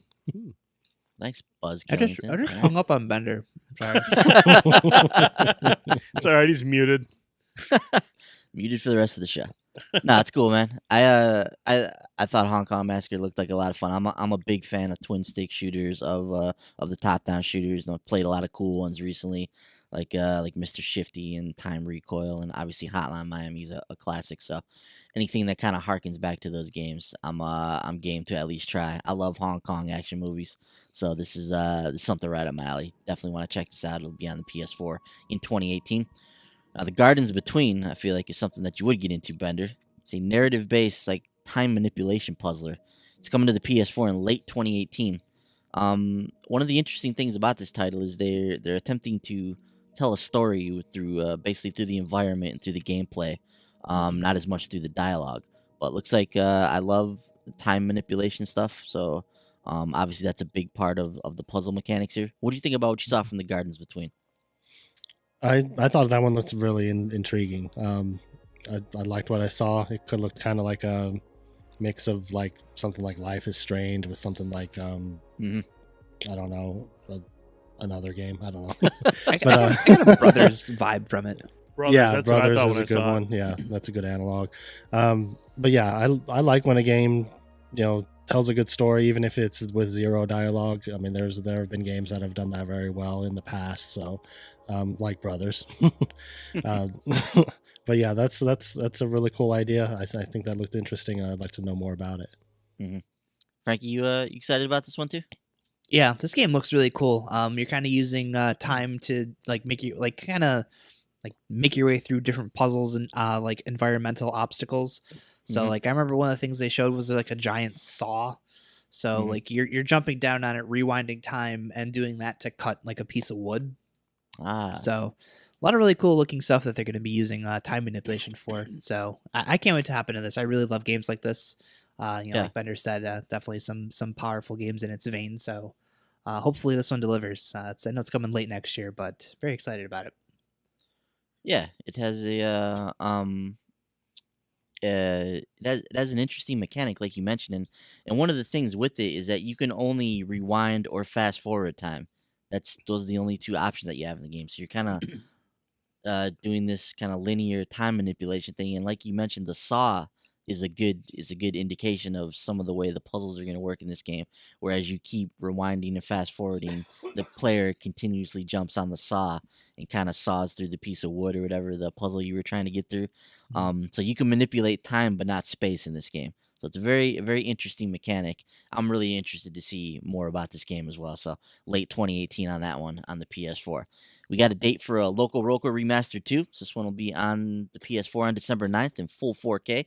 This is another really cool PSP game getting remastered. Joins in with Loco Roco and Patapon and Parappa the Rappa, some of those 4K remasters from earlier this year.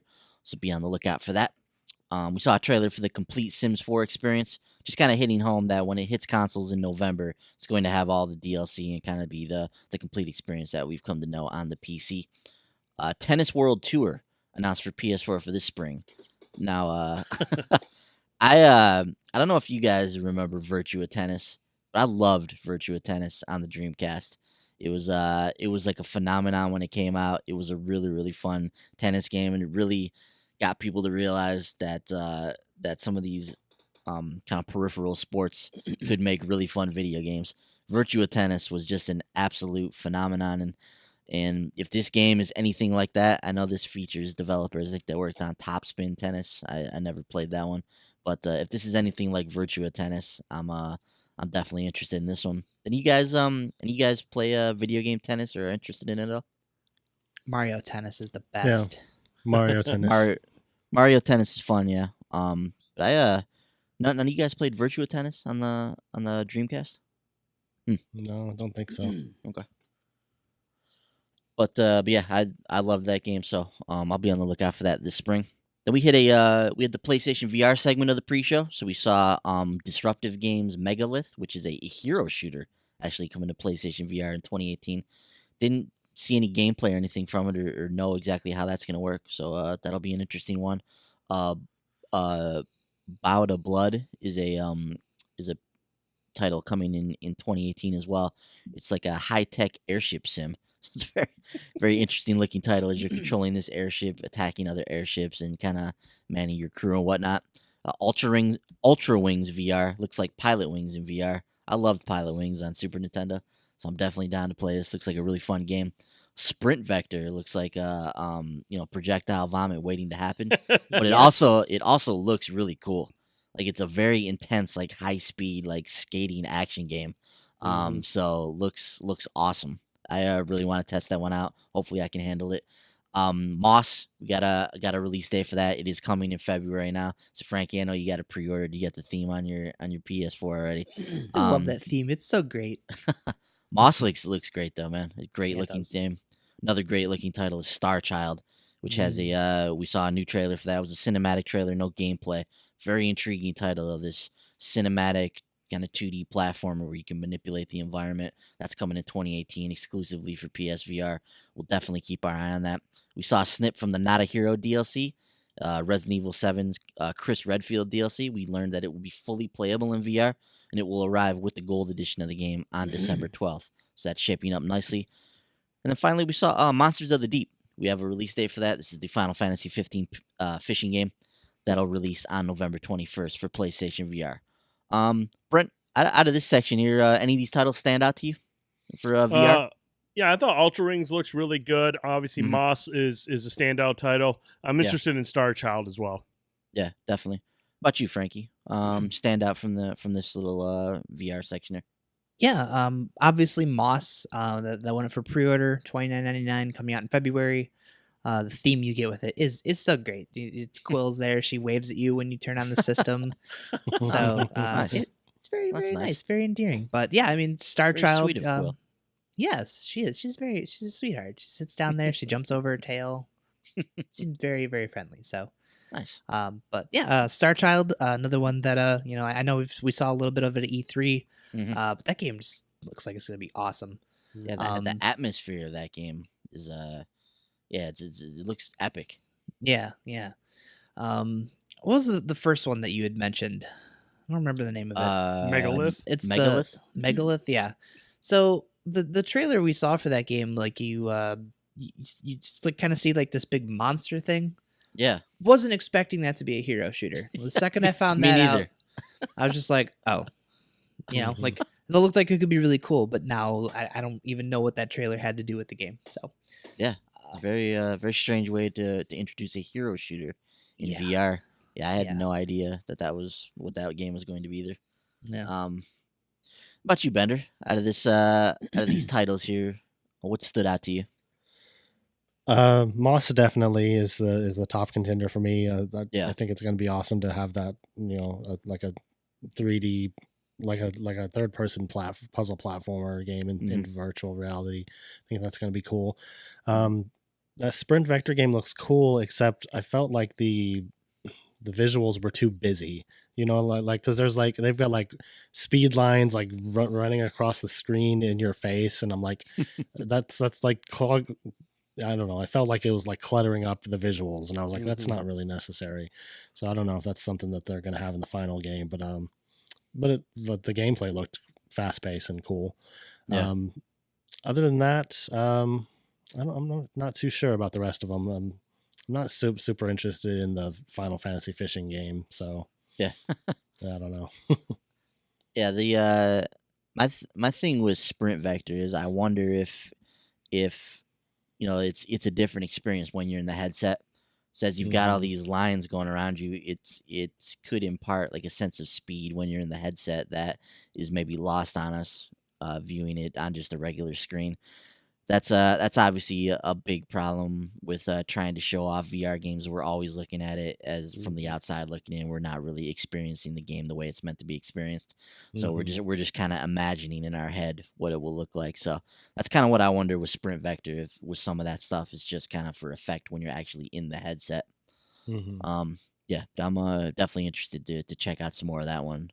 So that was the VR section. Then we got into the kind of final portion of the pre-show, and we saw Final Fantasy 15's episode Ignis got a release date of December 13th. Bender, I don't know about you, but this trailer was awesome, man. They made this episode look really really cool. It looks more in line with the game, with the Final Fantasy game that everybody's come to know and love. Was a meaty trailer, had a lot in it. Looks like there's gonna be some heavy like story implications. It fills in some of the gaps in the actual main game. What'd you think about what we saw from this, man? I'm really interested in this one. I still need to play. I haven't played the other ones. I started episode Gladio. I haven't finished it. Haven't touched episode Prompto. So I need to get through those. But I think I'm more interested in this one than the other ones because I mean these DLCs, they fill in gaps in the story, in the main story. There's points in the game where the other guys are separated from you for one reason or another, and this kind of fills in the gaps of what they're doing when they're away from Noctis. Without spoiling anything, something happens with Ignis, and you don't know what happened, and it's like a major thing. And this is the one that's like the biggest gap in the story that I want to find out what happened to him. Yeah. So this is definitely something that I'm interested in playing just for the for the story points, and it looked like the gameplay looked cool and fun and everything too. So this one's going to be pretty sweet. Yeah. That's the same thing I've heard about Ignis, is that there's something that happens in his story that people are really, really interested to find out about. So I think that's probably why they saved this one for last too. Like this is the one people are anticipating the most. The other cool thing about this is this features guest composer from or the guest composer from Chrono Trigger. So the music in this trailer is absolutely beautiful. So I can imagine that there's going to be some more of that inside of the game itself. So really, really cool that they brought him. I don't have his name right now. I should probably find that. So I'm not giving this guy his credit. But yeah, if you're familiar with Chrono Trigger, it's a not only is the game phenomenal, but the music's phenomenal in it as well. Yasunori Mitsuda is the composer for Chrono Trigger, and will have his music featured in episode Ignis. This episode will also feature multiple endings, which is another interesting wrinkle to episode Ignis. So curious to see how that one turns out on December 13th. Then to close out the show, we saw a few more things. We saw Invector, which looks like an Amplitude style game that's coming to the PlayStation 4, and a really exciting announcement finished things out with Spelunky 2 being officially announced for PlayStation 4. Now, there was no gameplay associated with this, but man, I was addicted to Spelunky for a long time.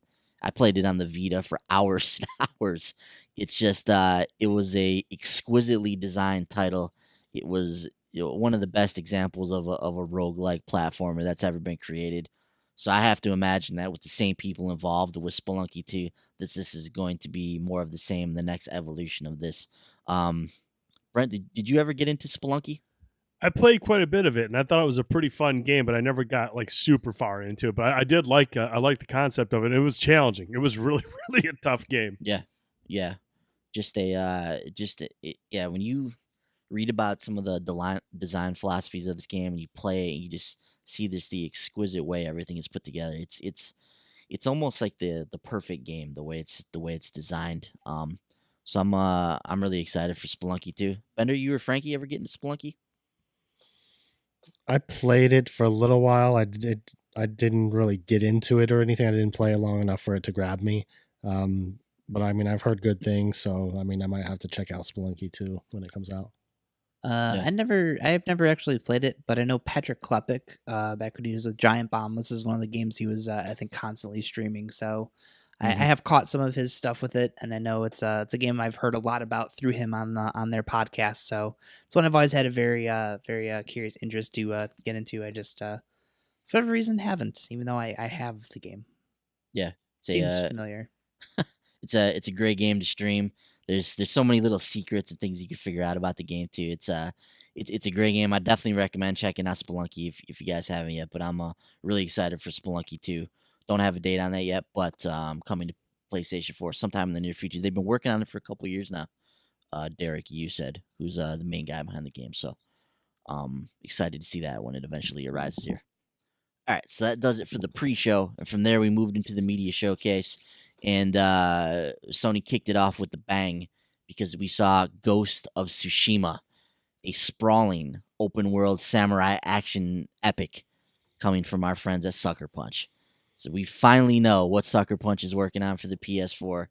And just an absolutely beautiful trailer to unveil this thing. It looks like the world is going to be incredibly well realized. It takes place in the 13th century feudal Japan. Really cool setting for a video game. And Sucker Punch, they basically said, like, look, we're now making the game that we've always wanted to play. That was kind of where they decided to go after Infamous. So they were like, we're gonna try and make the game that we've always wanted to play that nobody's made yet, which is an open world samurai action epic. And man, when this trailer came on, I was watching. I was like, what is this? Is this Onimusha coming back? I was like, what is going on here? That was my first thought. I was like, oh man, are they bringing Onimusha back? But then when we see it end, we see the animation, the cutting animation reveal the Sucker Punch logo. I was like, ah, shit. Sucker Punch is back on the scene with Ghost of Tsushima. So we didn't necessarily see any gameplay. We had some glimpses of things that I think could be gameplay though. This was all rendered in engine on the PlayStation 4 Pro, so gives us an idea of what this game could look like when it comes out. And even today, Second Son is a phenomenal looking title on the PlayStation 4, even though it released 3 years ago. So I have no doubt that Sucker Punch is going to get the most out of the PlayStation 4, and especially the PlayStation 4 Pro. Really excited to see where they go with Ghost of Tsushima, though. Frankie, I know you're really excited about this. We've all been waiting with bated breath to see what Sucker Punch's next project was going to be. Talk to me about Ghost of Tsushima, man. Yeah, so the second that we saw, I believe his name is Jin, the ghost character you'll be playing Ghost, as. Yeah. So the second they showed him panning away, like I could tell by the face, like, holy shit, this is Sucker Punch's game. So at that moment, like I'm just like freaking out beside myself. Like, this game looks beautiful. I was excited. So, I probably watched that reveal trailer like 5 or 6 times immediately afterwards. But Mhm. they have a cool blog post right up talking like like you're saying how it's the game that they've they've always wanted to make, that open world samurai game. They did a couple other interviews where they mentioned that there are no waypoints to like off the beaten path things. Like this is a world that they're creating that they want you to explore. So if you're walking around, you'll see these woods over somewhere, and you're like, I wonder what's over there. Like they go check it out for yourself. Like they're not gonna hold your hand and send you off over here. You know there's a lot for you to discover on your own. So my God, I cannot wait to play this game. I just I've been waiting with bated breath to see what Sucker Punch has been working on. I'm honestly relieved it's not another Infamous game. It's not that it's not that I don't want Sucker Punch to continue making Infamous. I love Infamous, but at some point too, you don't want to see a franchise just kind of continuously going on and on, and eventually kind of tiring itself out. And yeah, I think they mentioned that this is going to be like a stealth action game, so kind of returning to the roots a little bit with that genre, because that's essentially what Sly Cooper is. So Mhm. I cannot wait. I know this game probably isn't coming until 2019, but my God, like I don't even remember the rest of the show after this. Like I was just like beside myself going, "My God, yes!" Like I'm so excited. Sucker Punch hands down is my favorite developer of all time. So really excited to see what they're working on. It also sounds like, Frankie, in that blog post, that we're going to be seeing some more about this game soon. I would anticipate actually that we'll get some gameplay at PlayStation Experience. Oh, for That's sure. my guess. They've got the initial reveal out of the way, and now we'll actually get a gameplay segment at the PlayStation Experience. I could see them starting off the show with that as well, or maybe even ending the show with it. So, Brent, just an absolutely stunning trailer from Sucker Punch here. Just a beautiful looking game. I know you got to be pumped by what you saw from this, man. Oh yeah, I mean, I didn't know it was Sucker Punch. Yeah. Obviously, this is such a departure from the Infamous series, Hmm. and kudos to Sony to letting Sucker Punch take that risk, take that chance to kind of spread out and try something different. And that just seems to be the theme with PlayStation and its worldwide studios, letting their developers kind of try new things and do stuff. It paid off well with Horizon Zero Dawn, and with the hype behind Ghost of Tsushima, it's looking to be the same thing here. But from what we saw in the trailer, just a beautiful setting, beautiful visuals. I'm really curious to see more of the gameplay. Now, I believe I read earlier this week that this game's been in development for 3 years, so I would be Yeah. shocked if we didn't see gameplay at PSX, and I Hmm. wouldn't be surprised if this wasn't like a late 2018 title. Been in development for 3 years, so 2018 is not out of the realm of a possibility. Don't you dare! Don't toy with my emotions. I'm just saying, man. But I guess it all does depend on what we see from the gameplay trailer, how polished it is. And this is Sucker Punch, so this game will be polished. But Hmm. yeah, I mean, I'm really excited to check this game out. Stealth action game, yes, please. I also wonder too, Brent. You mentioned that. I wonder if Sony might just be bowing out of the fall altogether now for the foreseeable future. It's like they've got these big time partnerships with their third party companies. They come in here and they're able to sell systems on the backs of those partnerships, and then they can then use you know, January until June, let's say, to Mm, release their like big time first party games that kind of have the spotlight all to themselves. We saw mhm. it work extremely well with Horizon Zero Dawn. We're going to see it into the next year with God of War and with some of the other games that are coming out from them. I almost wonder if moving forward, do we just see them abandon the fall altogether? Just kind of leave that to the third parties. I think they'll have a couple mixed in there. Maybe not some of the headliners like the Last of Us 2 or anything like that. But I could see Hmm. someone like we got Gran Turismo out this fall. We saw Knack 2 come and go, but Yeah. they'll have a presence. But I do think you're right. I do think that they'll use between January and August to kind of put out their big titles. Say, hey, look, these are our exclusives. And I mean, when you have a lot of exclusives in an 8-month window, that's going to sell units. That's going to Yeah. sell a lot of units. And then, like you said, with these partnerships with Destinies and the Call of Duties and the Battlefronts and whatnot, to kind of take them through the fall holiday rush, it's a brilliant plan. Yeah. Indeed. Bender, want to bring you in on this now.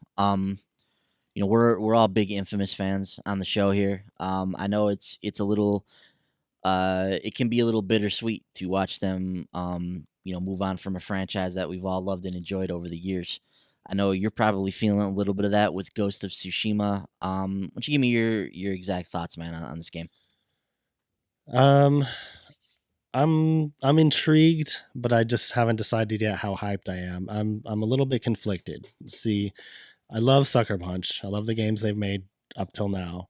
This isn't what I was expecting from them. I don't know what I was expecting from them, but I definitely would have never have guessed that they would make a samurai game. Um, so I love them as a developer. I'm not big on historical games or stories or period pieces. Mm-hmm. But then again, I am interested in Japanese culture and stuff like that. So, and I like stealth games. So, I mean, it sounds cool. I really feel like I need to learn more about it. Hopefully, they do have something at PSX that shows some actual gameplay, so I can get a little bit more of a feel of what this game's going to be like. But I am intrigued and optimistic that it's going to be something cool. I just don't know based on what I've seen. It was a cool trailer, but it's just I feel like I need more information. Stand down, Frankie. It's okay. Stand down, Frankie. I'm not gonna crap on it or anything. I'm just saying I just don't know how hyped I am yet, based on what I know so far. Bender, crap on it. No. Do it. No, Trigger Frankie. Yeah. I think that's a valid viewpoint, man. I mean, it was a bit of a punch to the gut. No pun intended. To see what Sucker Punch was working on. I mean, I think a lot of us probably expected them to work on something, more in line with like the superheroic stuff that they've done in the past. Like even with Sly Cooper, he's kind of like a superhero guy as well. But yeah, we will hopefully see some more of this at PSX. I'm incredibly excited about it.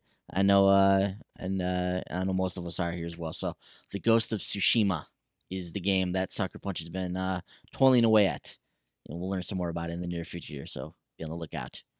All right, so moving on from there, we saw another really interesting title here in Concrete Genie, coming from Pixel Opus. This is due on the PS4 in 2018.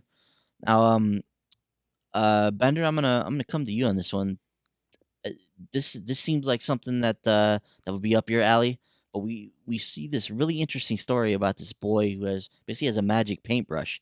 He can bring his paintings to life, and that will help him in the game world. And there's some of the backstory. You're living in this kind of this town that's almost abandoned at this point. It's been overrun by pollution, so there's a few people that are left, and your paintings actually can disperse this pollution. You've got a boy who's dealing with some bullies in this area as well. But so don't really know how the mechanics or how the game's going to play out exactly. But I'm really intrigued to see more from Concrete Genie. It's got a really cool style about it as well. What'd you think about this trailer? I thought it looked really cool. Yeah, I like the art style. It seems like you're painting these really colorful murals, and they kind of come to life, and you create these creatures, and it looks like you can have some sort of like customization options as to how you paint them, and different types of horns and or whatever. It looked like there was also some puzzle solving elements involved where your paintings help you to get to other areas and stuff like that. So definitely some kind of puzzle platforming type of vibe there. So that was definitely intriguing. So I'm looking forward to learning more about this one as well, because it looks pretty cool. Frankie, your thoughts on Concrete Genie? Yeah, this is another one that looks really, really cool. Just the style and the way that it looks like this game, kind of the tone that it has to it. You kind of see like this kid getting bullied, and then he's got his looks like, I don't even know what the hell that thing was. It kind of looked like Sully from Monsters Inc., but he's kind of like comforting him. It's like where the wild things are. Yeah, a little bit. Yeah. So it looks very, very interesting. Definitely a title that I'm very looking forward to picking up at some point. I'm curious to see what the story of that's gonna end up being like. Yeah. I'm curious to see more about the gameplay, like exactly what you're doing, how the paintings factor into the puzzle solving, and how that all kind of works together with each other. Yeah, really, really, really intriguing title.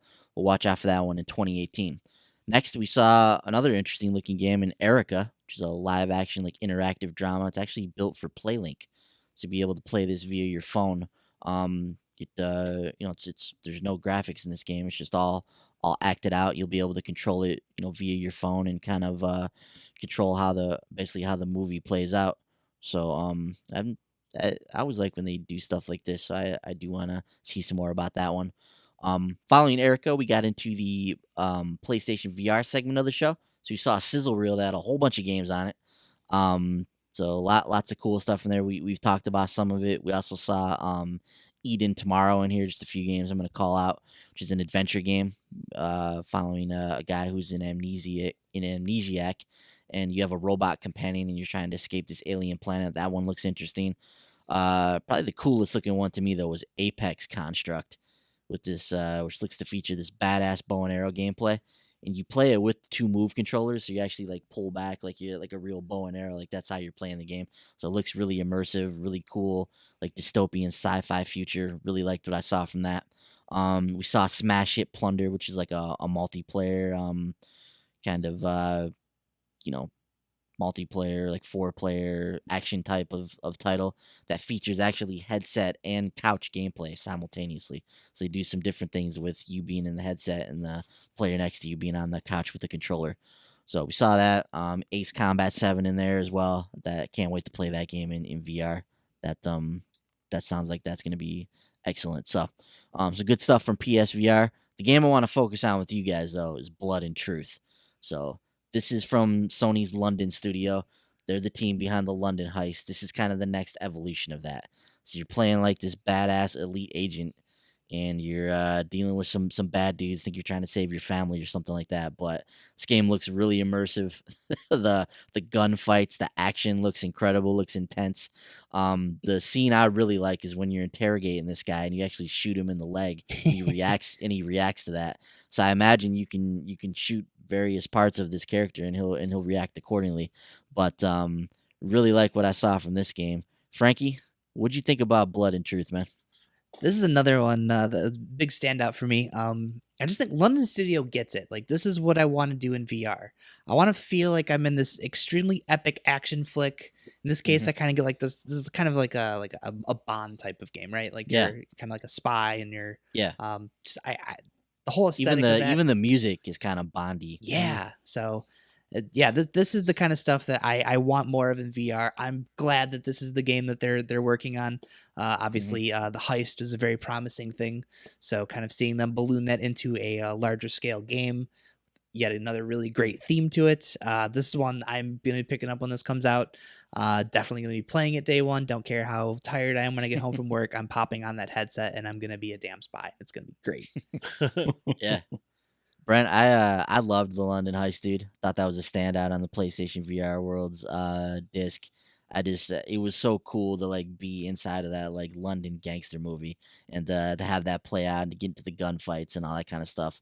So to play a larger scale version of that in Blood and Truth and have some kind of next level stuff in there in terms of the action, I'm excited for it, man. I feel like you're probably excited for this one too. Oh yeah, I'm getting Blood and Truth, but here's the thing that's most disappointing. I have not done the London Heist. Really? What? I played so many done different it things. at all? I played so many things at launch, and I played so many things since launch. I have never fired up London Heist. I've never played the actual game. I've only ever played the demo, but that was like enough. Yeah, I never touched London Heist at all. Really? When I was at the store, I did Valkyrie. And when I got home, I did everything but the London Heist. I never even jumped into it. And every time, it pisses me off because every time I see a game like this or if I see a video of the London Heist, I'm like, man, I got to play that because that looks awesome. Never touched it. Yeah, you definitely should fire it on, man. It's not a long experience. You can knock it out quickly. So next time you put on the headset, definitely make a point to play the London Heist. I think you'll really enjoy it. The moment for me when I knew that it was really cool is when you're sitting at a table early on in the London Heist. And there's like a cigarette and a lighter in front of you, and you can just reach out with the move controller and grab that stuff. And if you like put the lighter up to your mouth, you like light the cigarette. So I was like, all right, this is cool. So that one is move compatible. Like yes. you use two moves. Oh yeah. Okay. You have to use the move. Like that's how you reload the guns too. You click the move controllers together, which is awesome. So you're like hiding behind cover. You're putting the clip in, and you're shooting that stuff. Yeah, it's a really cool demo. So to see them expand on that and to get into like a full game with Blood and Truth is really exciting for me. Bender, do you ever do the London heist? You interested in Blood and Truth at all? Yes and yes. Yeah, Brent, you definitely need to do the London Heist. In my opinion, it was the best thing on PlayStation VR Worlds. It was really cool experience. Very action packed and intense. And and when I saw this trailer for this game, exactly what I thought was like it was like a James Bond movie. Like you're gonna be a super spy, you know, taking everyone out and setting off explosions and stuff like that. So I liked what I saw of it, so it definitely looks interesting. So it's probably something I'll be picking up. I just want to touch on this really quick. But like one of my favorite things from the demo for the heist is you're in the truck during the chase scene that's in the demo, and like I remember you're firing the gun, and like you have all these magazine clips like in the center console. There's like beer cans and literally all this stuff that you just throw out of the way because you're looking for more clips for your gun.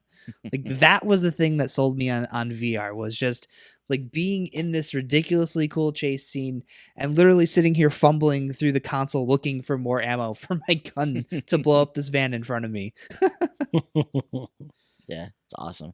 I also loved how you could lean out the window in that segment. Yeah. So you could literally like lean into the game world to like get your gun out of the window. It was so cool playing that scene. So you can change the radio station. Yeah, change the radio station. You could open the door and the guy would be like, "Close the door, you dumbass." Yeah. There's lots of cool stuff in that demo. Brent, definitely make it a point to play that next time you get in the headset, man. You really like that. So, from Blood and Truth, we moved on to the third-party section of the show. Some cool stuff in here. So we started off with Far Cry 5, and a very interesting revelation here. The entire game is playable in co-op. The entire game. So all you got to do, you play the little intro section, and then from there, it's drop in, drop out co-op. You can jump into your friend's game. They can jump into your game. You keep your progress that you make for your character when you go into their game. The only thing you don't keep is only the host will keep the actual like world progress. So the host will keep the story progression and that kind of stuff. But anything you do with your character, any items you get, any upgrades you make, all that stuff stays with your character when you jump into another person's game. So, Brent, the entirety of Far Cry in co-op, that's pretty cool, man. Yeah, I do like this a lot, and I'm really excited to exploring that world with you guys. Whoever picks it up, I'm actually thinking about streaming that week because I've had some good fortune. I'll be working actually 12:30 to 9 starting in January, so I'll be able to stream earlier during the night. So I would like to try to get a stream in that week for Far Cry 5 when it comes out. Try to stream every night, get some cooperative gameplay in there with one of you guys at least. But yeah, this is awesome. I am really excited for this game cooperatively. Yeah, I'm definitely picking up Far Cry 5, so I will be there on release day. I've been excited about this game since we've seen the initial reveal of it. The fact that we're seeing co-op in and out throughout the entire game is really exciting. And Frankie, in that trailer, we saw some cool examples of what co-op might look like in that game. So we saw people in different vehicles, one guy in a car, one guy in a plane flying over top. We saw a guy in like a tower, like sniping people while the other guy's on the ground moving through the scenes. We saw, one guy holding the other guy while the other guy's shooting him. So there's all kinds of cool like scenes that we saw from this game. What do you think about co-op in Far Cry 5, man? It looks like how I would expect co-op to be in Far Cry. Yeah. Just over the top and insane. So that's awesome. I'm glad that the entire game can finally be played in co-op. I think 4 had co-op, but you could only like do like the fortress takeovers and stuff like that. Like you couldn't experience like the story together. So finally being able to do that though is awesome. So hopefully, is it just 2-player co-op or? They only showed 2 players in the trailer. I'm guessing that it's just 2 players right now. Yeah. So, the other thing, Bender, we found out is you can toggle friendly fire, so you can turn it on or off. So how excited are you to get into Far Cry 5 with friendly fire on and just mow Brent down? It's gotta be at the top of your list, right? That'd be pretty fun. Yeah, I thought it was cool that you can kind of toggle that and change your experience that way as well. God, can you imagine running like a super long mission and just killing me off as we get to the end and just have to start over? Man, I just see Ben has left your co-op session. I just go right onto the friends list and just block you for life. It's like you've already got this scenario played out. Yeah. It's actually not a bad idea. Let me write this down really quick. Yeah. So is that like across the board? Like if Ben's playing with you and Ben has friendly fire on and you have it off, is that a thing that can happen? Then I can't return fire. Yeah. So you're like, Ben would never do that. Yeah, I trust you. It's a good point. We'll find out February 27th. Oh man, that'd be great when the game releases. Brent like hops into the chopper to get out of the level, and Ben just blows him out of the air. Man, I'll put an age gate up on that video because there's gonna be a lot of hate. So moving on from Far Cry 5, we saw an incredibly exciting segment because we saw Destiny 2, our baby, make an appearance with the Curse of Osiris expansion. So the first time we've seen the expansion in action. We have a release date, December 5th. We saw a little bit of the story. Osiris looks like an absolute badass. The first time we've seen this dude. He's wearing this like bird costume. He's sniping Vex left and right. He's just kind of weaving and dodging through the scene. So Ikora is telling us the story about how he's this legendary warlock who's been banished from the Vanguard and whatnot. So we've always heard about Osiris throughout the lore of Destiny. We finally get to meet him for the first time. We're going on a mission, try and save him from the Vex on Mercury. Super excited about this. Bender, I'm gonna go to you first on this one. Talk to me about Curse of Osiris, man. That was a wickedly cool trailer. It was really cool. Yeah, Osiris looks awesome, and of course he's a warlock. You know it. You see him activating Dawnblade in the trailer. Mm-hmm. So. Did you see his ghost? His ghost was like kind of oval shaped with like these like wings that come off the side of it. Yeah. Like, well, that's a cool looking ghost. Yeah. But yeah, I can't wait to learn more about him as a character and just get into the exploring Mercury and time travel mechanics. I'm wondering what kind of how that's going to play into the story. It sounds really interesting. They didn't really detail what exact new content there's going to be, but I mean, maybe there's going to be a new strike or a new raid or who knows. But we'll have to wait and see. But yeah, it looked awesome just from what we saw. We do know that with Curse of Osiris, there will be quote new raid content. So, if we're doing the math here with the Leviathan raid, they've already come out with the raid.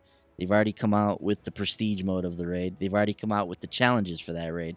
There ain't too much more they can do with that raid.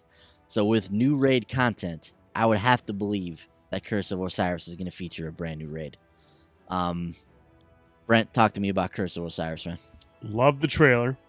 I like the look of the areas that we're going to be exploring on Mercury. This place from what we saw in the trailer, it looks awesome. The setting looks fantastic. I like how Ikora was like, we're not really sure what we can make of Osiris. Is he going to be an ally or is he going to be a problem? So I kind of like how they left that open there. But and new raid content, whether it's some kind of a flip to the Leviathan raid or if this is a new raid, that's awesome news. And I like the fact December 5th, it's close, and I'm ready, dude. Like I said, I'm committed to this game, and I'm ready for this to show up. Yeah, and just on the back of that, real quick. So as we're talking about content here, Bungie, as they've alluded to, they're going to outline the Curse of Osiris over the course of 3 live streams over the course of November. So we've seen them do this in the past with like House of Wolves and other expansions that they've done with the Taken King. They had these live streams. I always really like the Bungie live streams. They're a lot of fun. They're informative to watch. So really, really excited to see these. But they start on November 15th with the first Curse of Osiris stream. It's titled New Stories to Tell. In this one, these will all be at 11 a.m. Pacific time, so 2 p.m. Eastern. Learn about the places you'll go, the characters you'll meet, and the enemies you'll fight. Stream number 2 is titled New Ways to Play. On this stream, which takes place on Tuesday, November 21st, watch us preview some of the new activities that will challenge you and your fire team.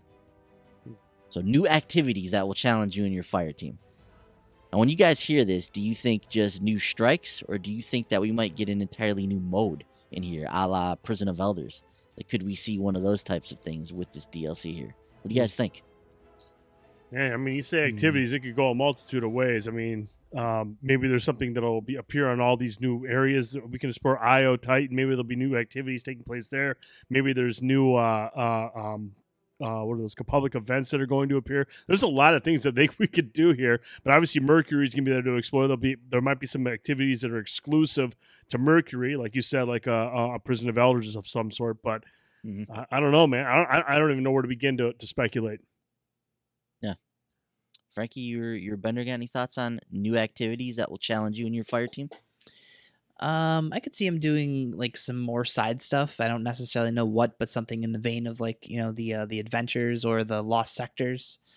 Just some kind of new activity for you to do on top of those. Just kind of give you a reason to go back. Not necessarily to just Mercury, but the other planets as well. If you have maybe a new quest line, something like that. So just some new side thing to bring you back.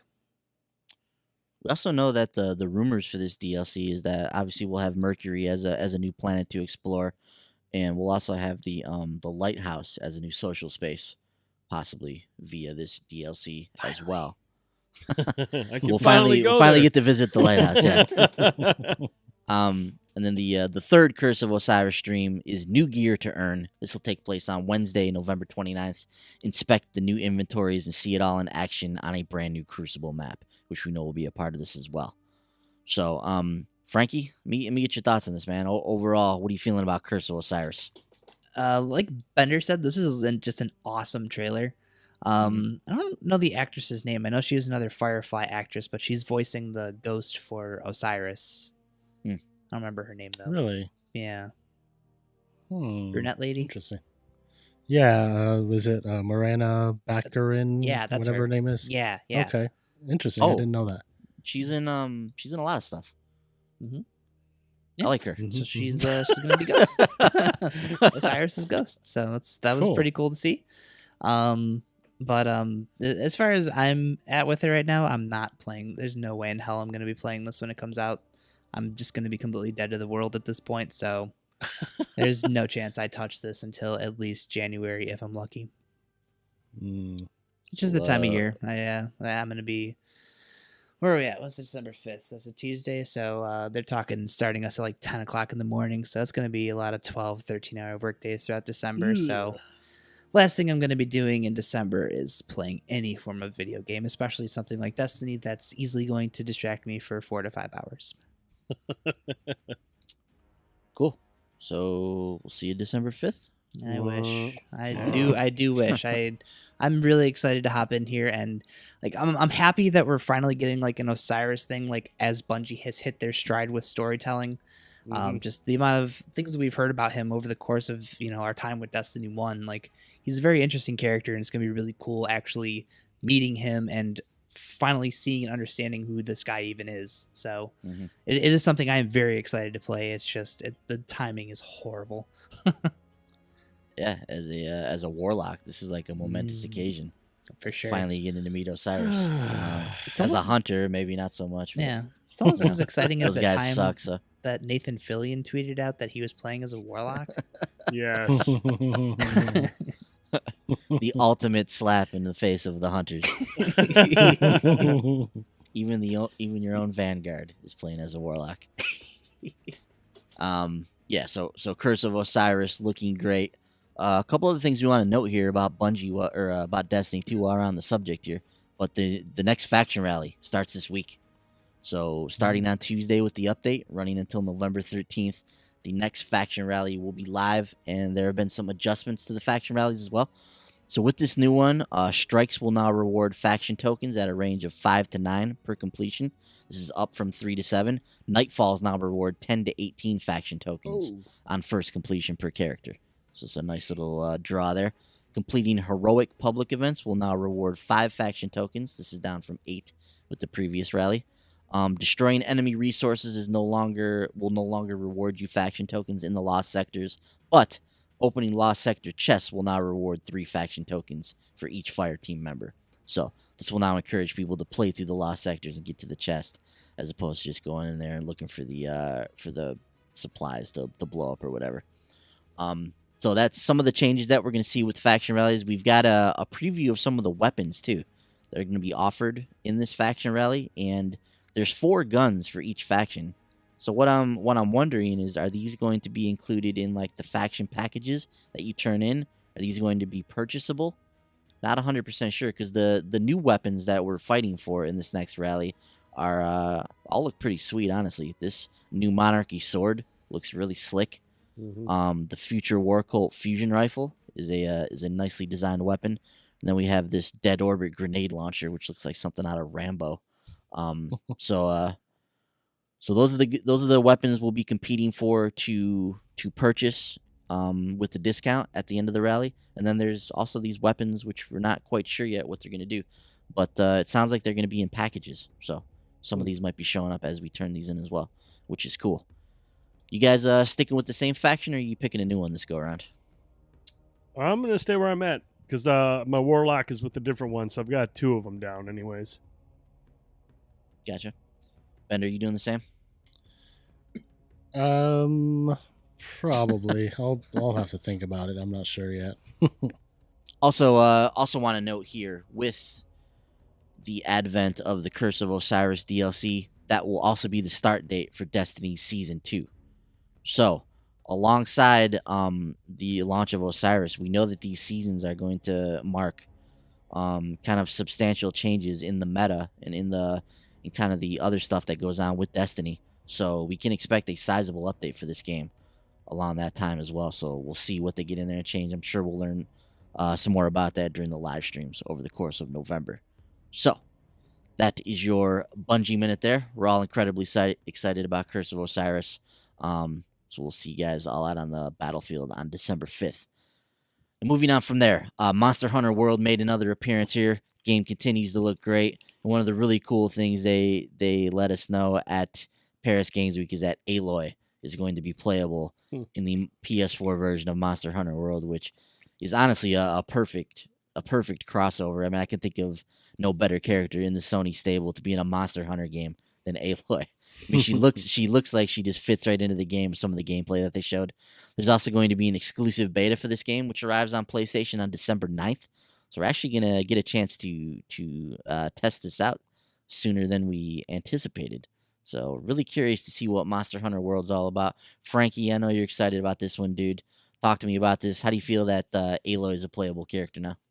Yeah, like you said, Aloy is a perfect fit for Monster Hunter. So seeing her join that game, it's going to be awesome. I'm extremely excited about Monster Hunter. As I was talking to Brent about this game earlier, actually, but I just like that's the big game that I'm waiting for in January. I got pre-ordered the digital deluxe edition, so midnight on January 26th. As much as I want to play Dragon Ball FighterZ, I desperately just want to hop into Monster Hunter. So it'll be great. Getting in there on a console, and hopefully can grab a couple of you guys and go hunt some monsters. But the cool thing about the beta is I was looking at the dates, because again, December is just like hell if I'm going to try to play anything, and the beta actually starts on a Saturday. So that's looking like when that beta starts, that's the day I'll have to get in there, kind of try it out, which is fine. I would love to sit here and say I'm going to play the beta through the duration, but I'm realistically only going to be able to hop in on that Saturday. So I'm glad it's not in the middle of the week. I'm glad it's something I'll actually get to try out. And man, I can't wait. I just really can't wait to hop into Monster Hunter World next year. Yeah, man. The more I see about this game, the more I read about it, the more excited I get to play it. 'Cause it sounds like it's coming along very, very well. Mm-hmm. Bender, you had to be excited to see Aloy as a playable character. Does bring your hype up for this game at all?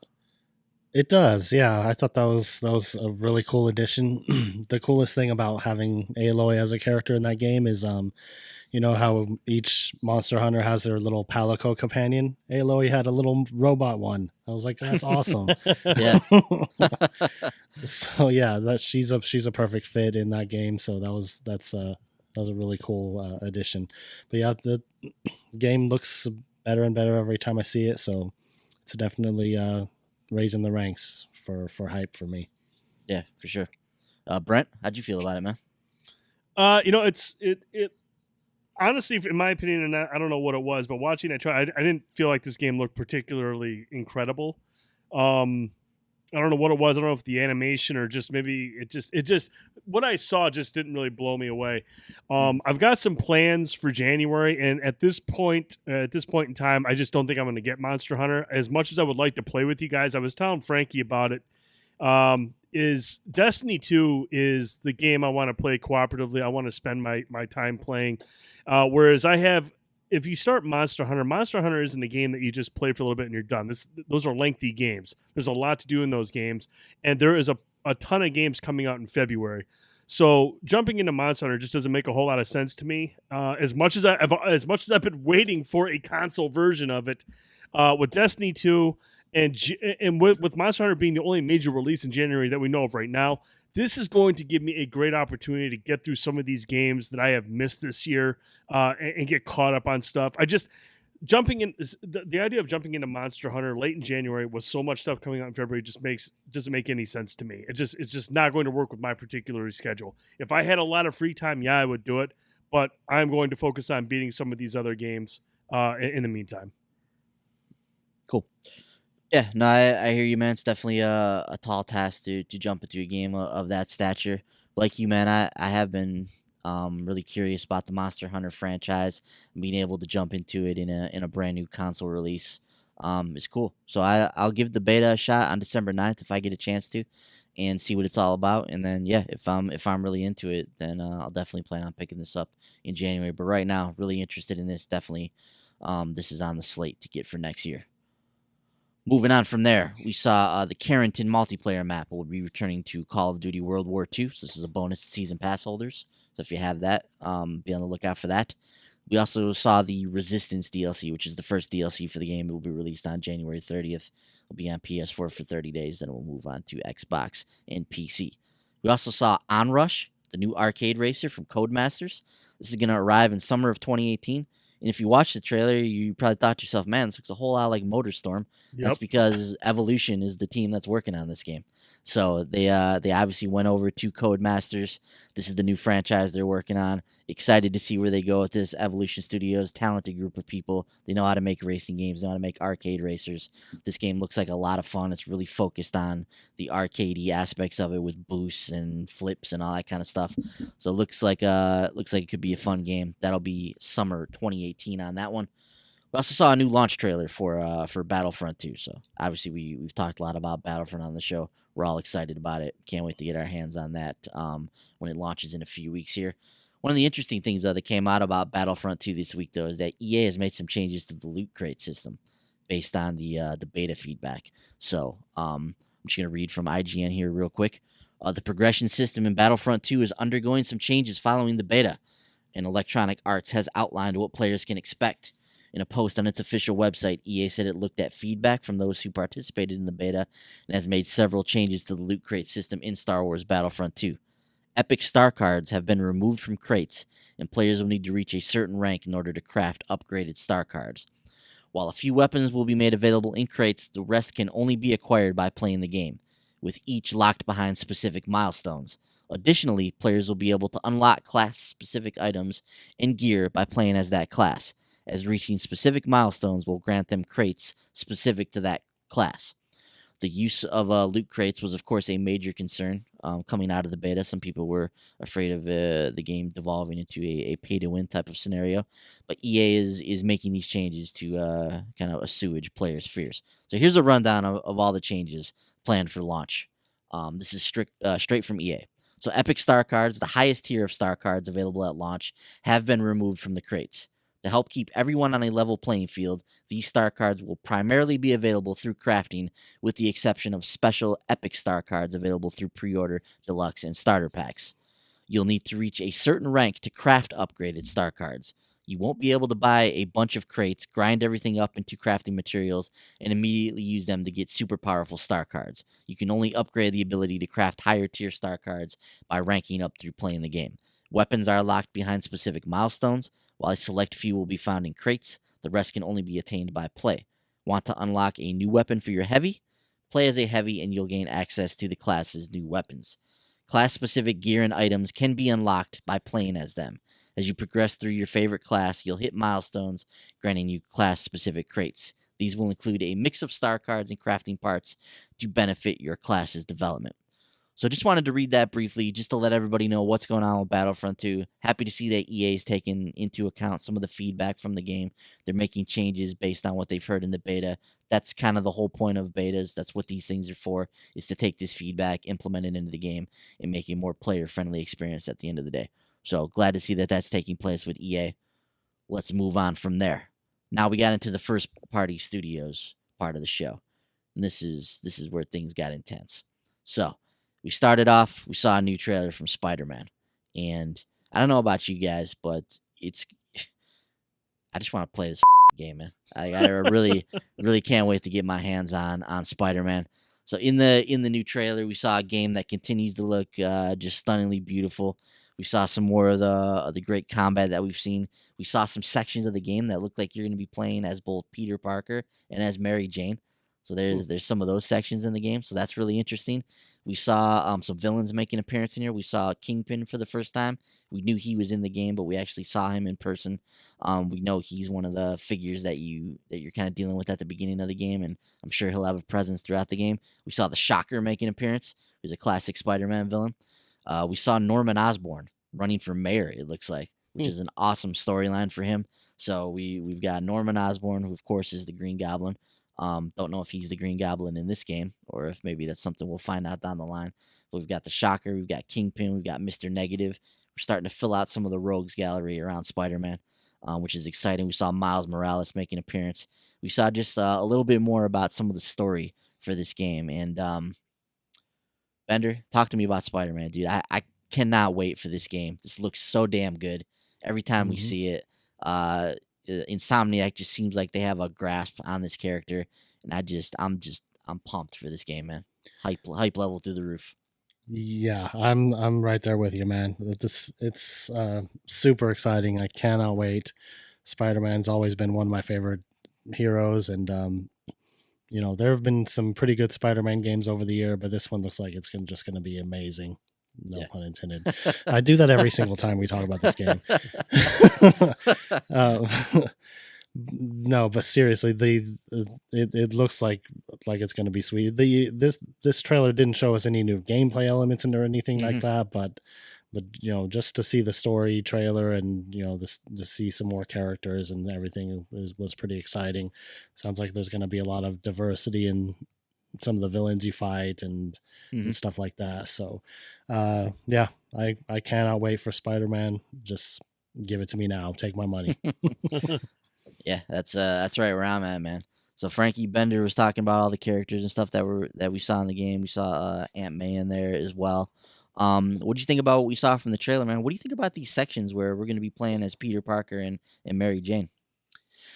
I think that's awesome. I feel like it's going to kind of flesh out like the world and the Peter Parker that they're going to be featuring in their game. Obviously, it's kind of, for me, it's like thinking about like Bruce Wayne. Everyone who takes on a Batman project, their interpretation of Bruce Wayne is always a little bit different. So, we kind of see like even with Telltale, like their take on Batman, like you see a lot of Bruce Wayne and kind of understand Bruce Wayne and Batman, like the separate personas that he has. So I'm kind of hoping we see a little bit of that surface with this. Certainly looks like that's going to be the case, but this is a game that, the second we saw Insomniac and Spider-Man logo together, like this is a no-brain purchase for me. So like it's probably damn near the top of my most anticipated game list for next year. The gameplay segment that we saw at E3 just completely sold me on the game. Plays a lot like, it looks like it controls a lot like the Batman Arkham games, and just the action, the different scenes you're going to be going through in this game. Obviously a little bit quick time event focused, but also I feel like for the kind of superhero that Spider-Man is and the types of things that you're doing, I think they're handling it very well. And even in this trailer, like we saw a couple scenes, like you mentioned with the Shocker, who's like punches Peter through like a back vault door, and you're fighting Mr. Negative like in the sub, like in one of the trains, I think. So you kick him into like an abandoned car, and you're just beating the crap out of each other. So but yeah, the narration of this very, very eerie. So this is obviously going to be a pretty dark story. Probably like we talked about a little bit, kind of explore the psyche of Peter Parker as well as Spider-Man. So really cannot wait to play this game. I Insomniac up there with Sucker Punch for me. Absolutely love them. So I cannot wait to see their take on Spider-Man. Yeah, Brent, this one is at the top of my most anticipated list, no question. Spider-Man in 2018, man. Absolutely cannot wait for this game. Been really impressed by everything I've seen from this game as well. Just being a longtime fan of the character, I really like the direction that Insomniac's going with this. Seems like they've got an epic storyline planned. Where you at, man? I'm What'd right you up think there of with you this trailer? guys. I'm right up there with you guys. I mean, everything you guys said is true, and it's just a beautiful looking game. I like that this was a cool story trailer, kind of built up some of the characters, give you an idea who you're going to be interacting with or controlling, for that matter. Mhm. And we got to see. I think there were little snippets of gameplay mixed in there that you could tell Yeah. were in gameplay. But again, this was a story trailer that I thought did a very good job at just kind of, like I said, giving you an idea of who's going to be involved, who the players are. And then, I expect a full gameplay, like a full-on gameplay reveal, like a really good showing at PSX. And then I see this as a May-June title. Yeah. So, man, whew, cannot wait for this game, dude. The hype is real for this thing, man. So yeah, hopefully we'll get some kind of a release window, maybe at PSX. I have an idea of when my life's going to be over, when I can just kind of retire to my PS4 and just live my life as a Spider-Man fan. But yeah, really pumped by this. Like you mentioned, Brent, we saw some stuff in the trailer that was definitely some gameplay segments. We saw a gameplay segment with you controlling Mary Jane. We saw her kind of sneaking through this area. From what I was reading, sounds like she's going to be some type of a reporter in this game. So there'll be some sections where she's maybe some stealth sections involved where she's trying to like get the scoop on something, or maybe figure out what's going on with Spider-Man. Don't know if she knows Peter is Spider-Man in this. We'll have to figure out more about that as we go on. But yeah, I don't want to keep babbling about this game. Just really pumped for it. Give us Spider-Man ASAP. From there, we moved into the trailer for Detroit, which was a really stunning trailer. This game looks phenomenal. I mean, this really looks like the actors are in this game. The quality of the movement and the animation, the way everything is playing out, is just really well done. So David Cage and the team at Quantic Dream really putting in some impressive work with what we've seen from Detroit here. We know that there's some heady themes, some deep storylines going on here. And in this trailer, we once again saw the wealth of different options that are going to be at your disposal and how you can change the story. They continue to hit home the point that there's so many different branches that you can follow with the story. Like every little decision changes the outcome of the game. Any of the three main characters that you can control, which we've seen stories for all of them at this point, any of the three can die at any time. Based on the decisions that you make, and the game doesn't stop there. It just kind of keeps rolling on. So the kind of stuff that we expect from Quantic Dream, but this game in particular looks like it's going to take all of that stuff that they've done previously to a whole nother level with some of the options that are going to be at your disposal. Brent, talk to me about Detroit, man. Well, like you mentioned, this game is going to touch on some very dark themes, especially what we saw in that trailer. And again, this is what I like about Quantic Dream. I mean, they come up with these unique storytelling narratives that are just that are going to touch on a lot of emotions. And from what we could tell, the motion capture work is great in this game. And like you said, just the replayability in a title like this is almost limitless. So you have no idea how many times you can play this game, making different options, different outcomes. What happens if you lose all these characters? What happens if you lose one character? But this just looks like it's going to be a technical showpiece. This is going to have a deep story. This isn't going to be for folks that are looking for just quick, first-person shooters or quick fixes. This is going to be a game you're going to invest your time into the characters, and that's just something Quantic Dreams is very, very good at getting you to do. Yeah, Frankie. So some dark themes explored in this trailer. We see an abusive father. And you're kind of dealing with the fallout of his interactions with his daughter and some of the decisions that you make, which can go any number of different directions. They showed the web when they zoomed the camera out of all the different decisions you can make, and it just looks insane that there's all these different things that you can do in this game. But every time we see Detroit, I just think it looks stunning, man. We now have a release window for this as well. This is a spring 2018 title. What'd you think of this trailer, dude? I guess the thing I'm curious about is, we've seen trailers for these 3 different protagonists now, and I'm wondering how all these tie together. Like like I see like the core, like the hook of the game, but like what is this game exactly? Like how are these characters related? Like are these scenarios that we have seen? Are they just there to demo kind of like the breadth of decisions that you have at your disposal in this game? Are these a part of a greater story? Like that's just kind of where I'm at with it. Is I'm very interested in it, but I'm also still kind of very confused about what exactly it is. Yeah, they are part of a greater story. All of the storylines are interconnected. It's Quantic has confirmed that that's the case. So and that's really how it should be in a game like this right now. It's a story-based game, so we really shouldn't know how all the threads are connected and how everything works at this point. We should be getting these little tastes here and there and kind of getting us intrigued by what's going on. So rest assured, though, from what they've said, that everything is interconnected, and like I mentioned earlier, if one person dies, like the story just kind of continues on. So whatever decisions you make, like this stuff's all kind of working hand in hand and in tandem, and it just kind of keeps rolling. Cool, gotcha. Yeah, I know that's how Heavy Rain worked too. Like Yeah. you had all these different characters from all these different backgrounds who, I think when they were revealing them, it was kind of the same type of thing where you didn't really understand how, like what these people had to do with each other. So yeah, I don't know. This is something I'm definitely going to be picking up. I think Quantic does some really interesting stuff, to say the least. But yeah, so outside of kind of like learning and figuring out how all this stuff pans together, very, very interesting stuff. Like that's the one thing I think they do very well is they their games are always heavily centered on kind of like these branching narratives, and I feel like that's just, they've really like hit a point now where I think they've finally like driven home like this is how one of these games should be done. Mm-hmm. Yeah, this is years and years of experience at this point that's going into Detroit. And I don't know about you guys, but of all the games that they've done, at least prior to release, like the whole story and just the environment and the setting of this game is probably the most interesting one they've done yet. Just out of everything they've done. So yeah, really really interested in Detroit. Bender, how you feeling about Detroit, man? Obviously, this trailer was dark. It was there's some deep stuff that's going on in here. But what'd you think overall? This game continues to intrigue me. I definitely am interested in checking it out. When I'm watching a trailer for a game and I'm getting invested in the characters in a trailer, and I'm like watching the scenario and I'm like, oh, that guy needs to die or something like that.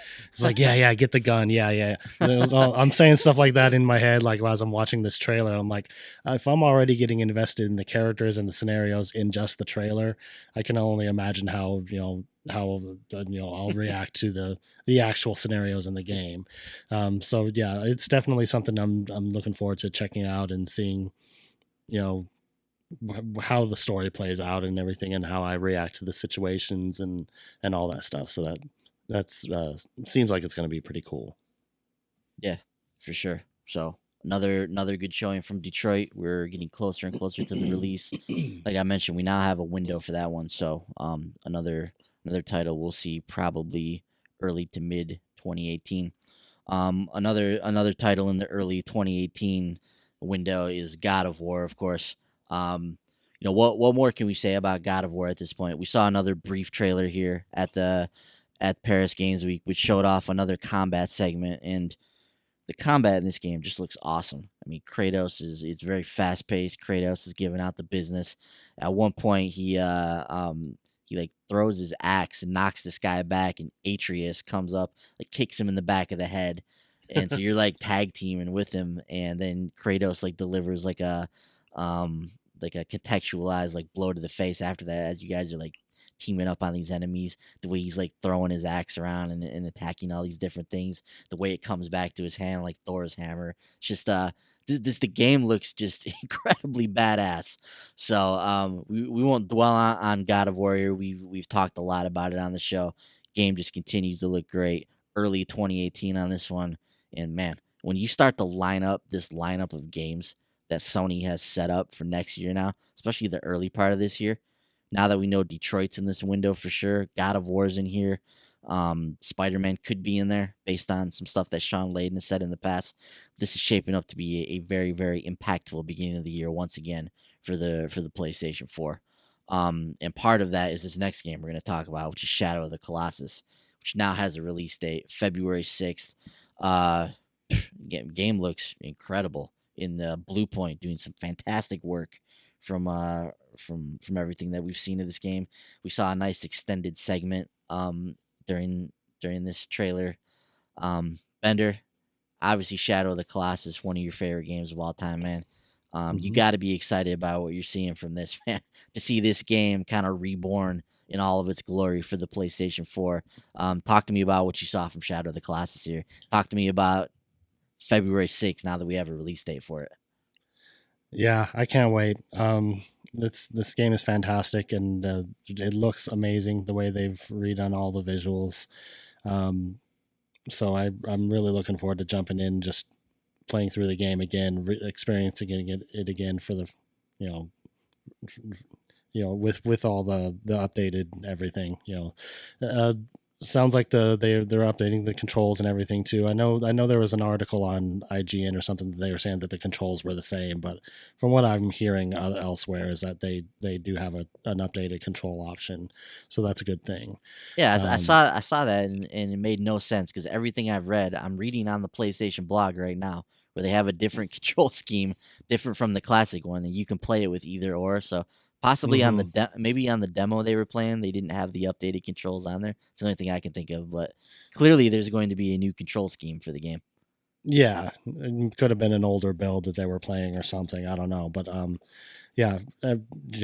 just overall, I'm just really excited about this game. The trailers, everything they've shown just looks great, and I just can't wait to play it again. Yeah, Franklin, February 6th, $39.99, A Shadow of the Colossus. And looking just absolutely beautiful. What'd you think of this trailer, man?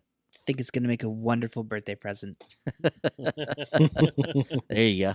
Yeah. So yeah, Bender, I want to ask you this actually because I was thinking about this earlier. But how does like this game compare to like Monster Hunter? Like, do you feel like with these games being a couple weeks apart, like is this kind of a bad time to release this? Are they that similar or not really at all? Not really at all. I mean, Monster Hunter is a very social game. There's a lot of characters to interact with. There's upgrading your gear and all that stuff. Sure, you're fighting some big monsters in both games, but Shadow of the Colossus is a very singular experience as a single player.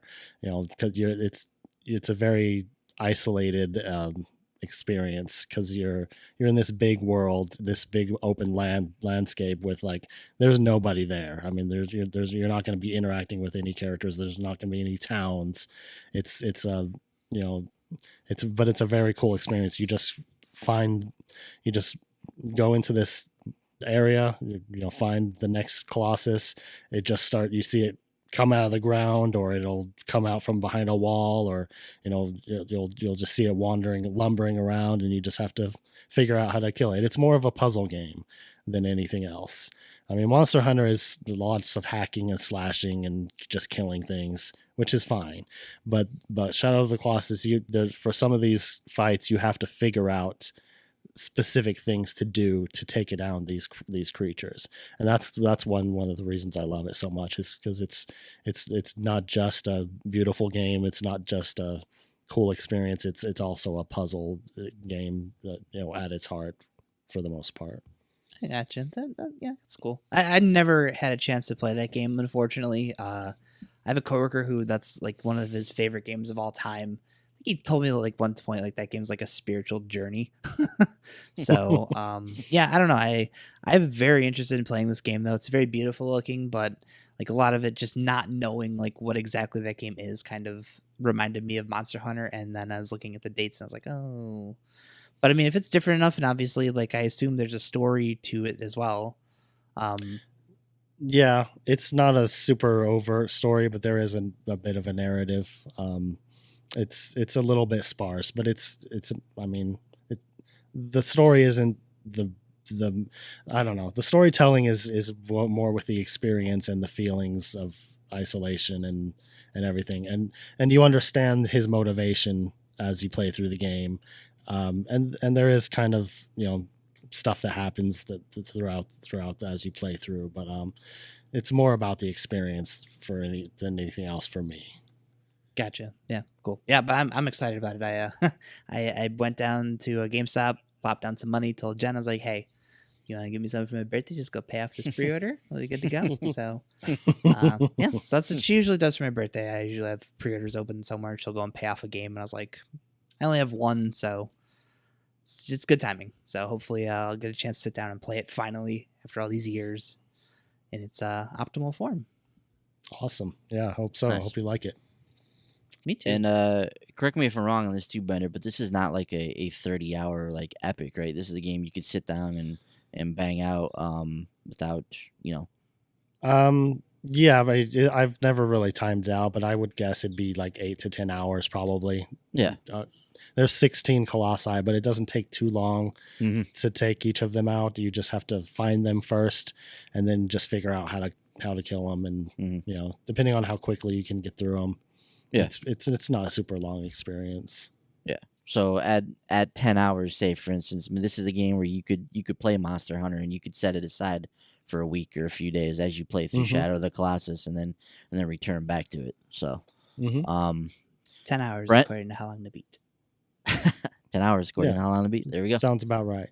There we go. Bender right on the money. So Brent, Shadow of the Colossus looking beautiful. We have a date. We have a price, which is nice.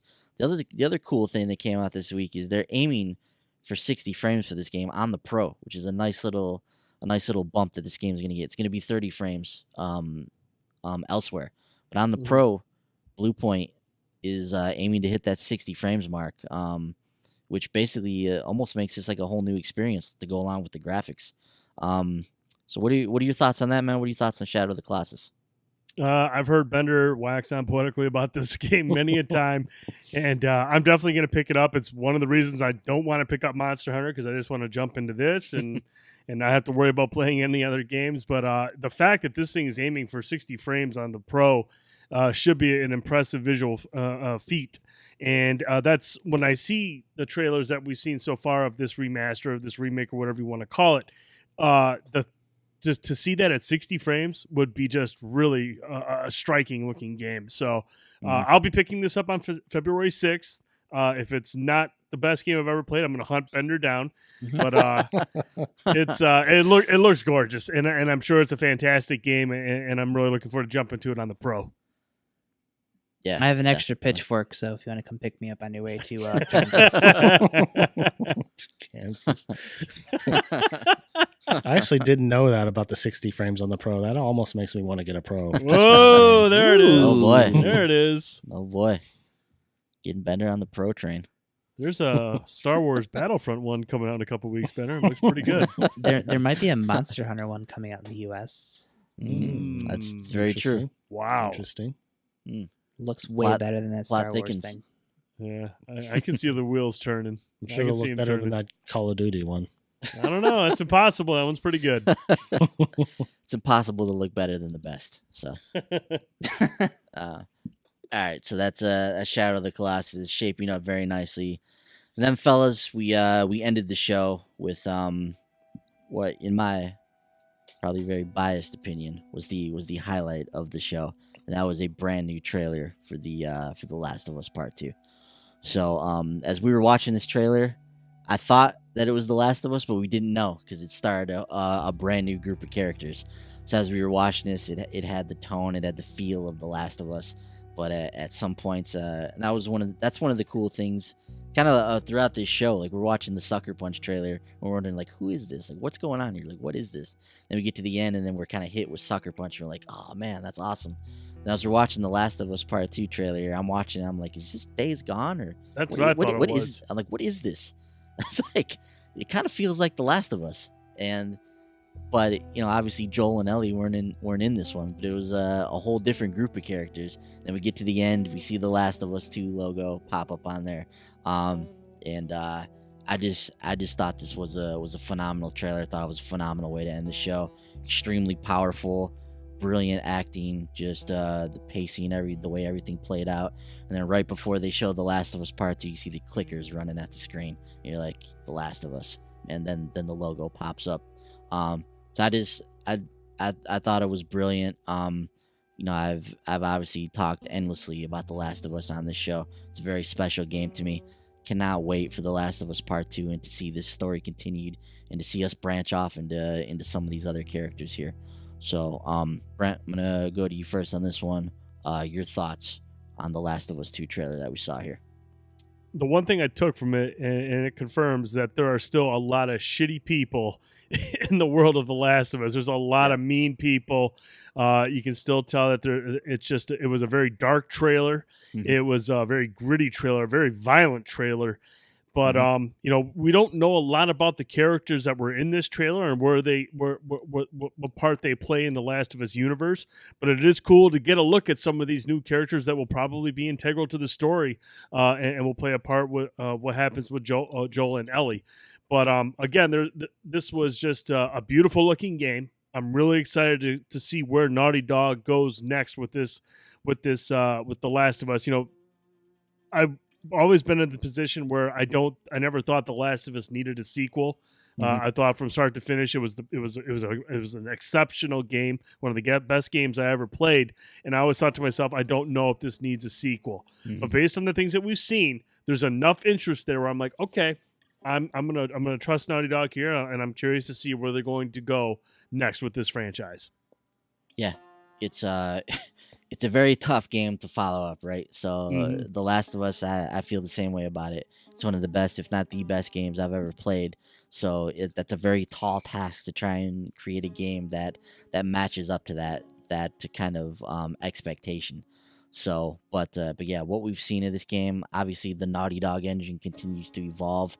I mean, like the Ghost of Tsushima, this game just looks incredible. I mean, just what they're able to get out of this also running on the PlayStation 4 Pro.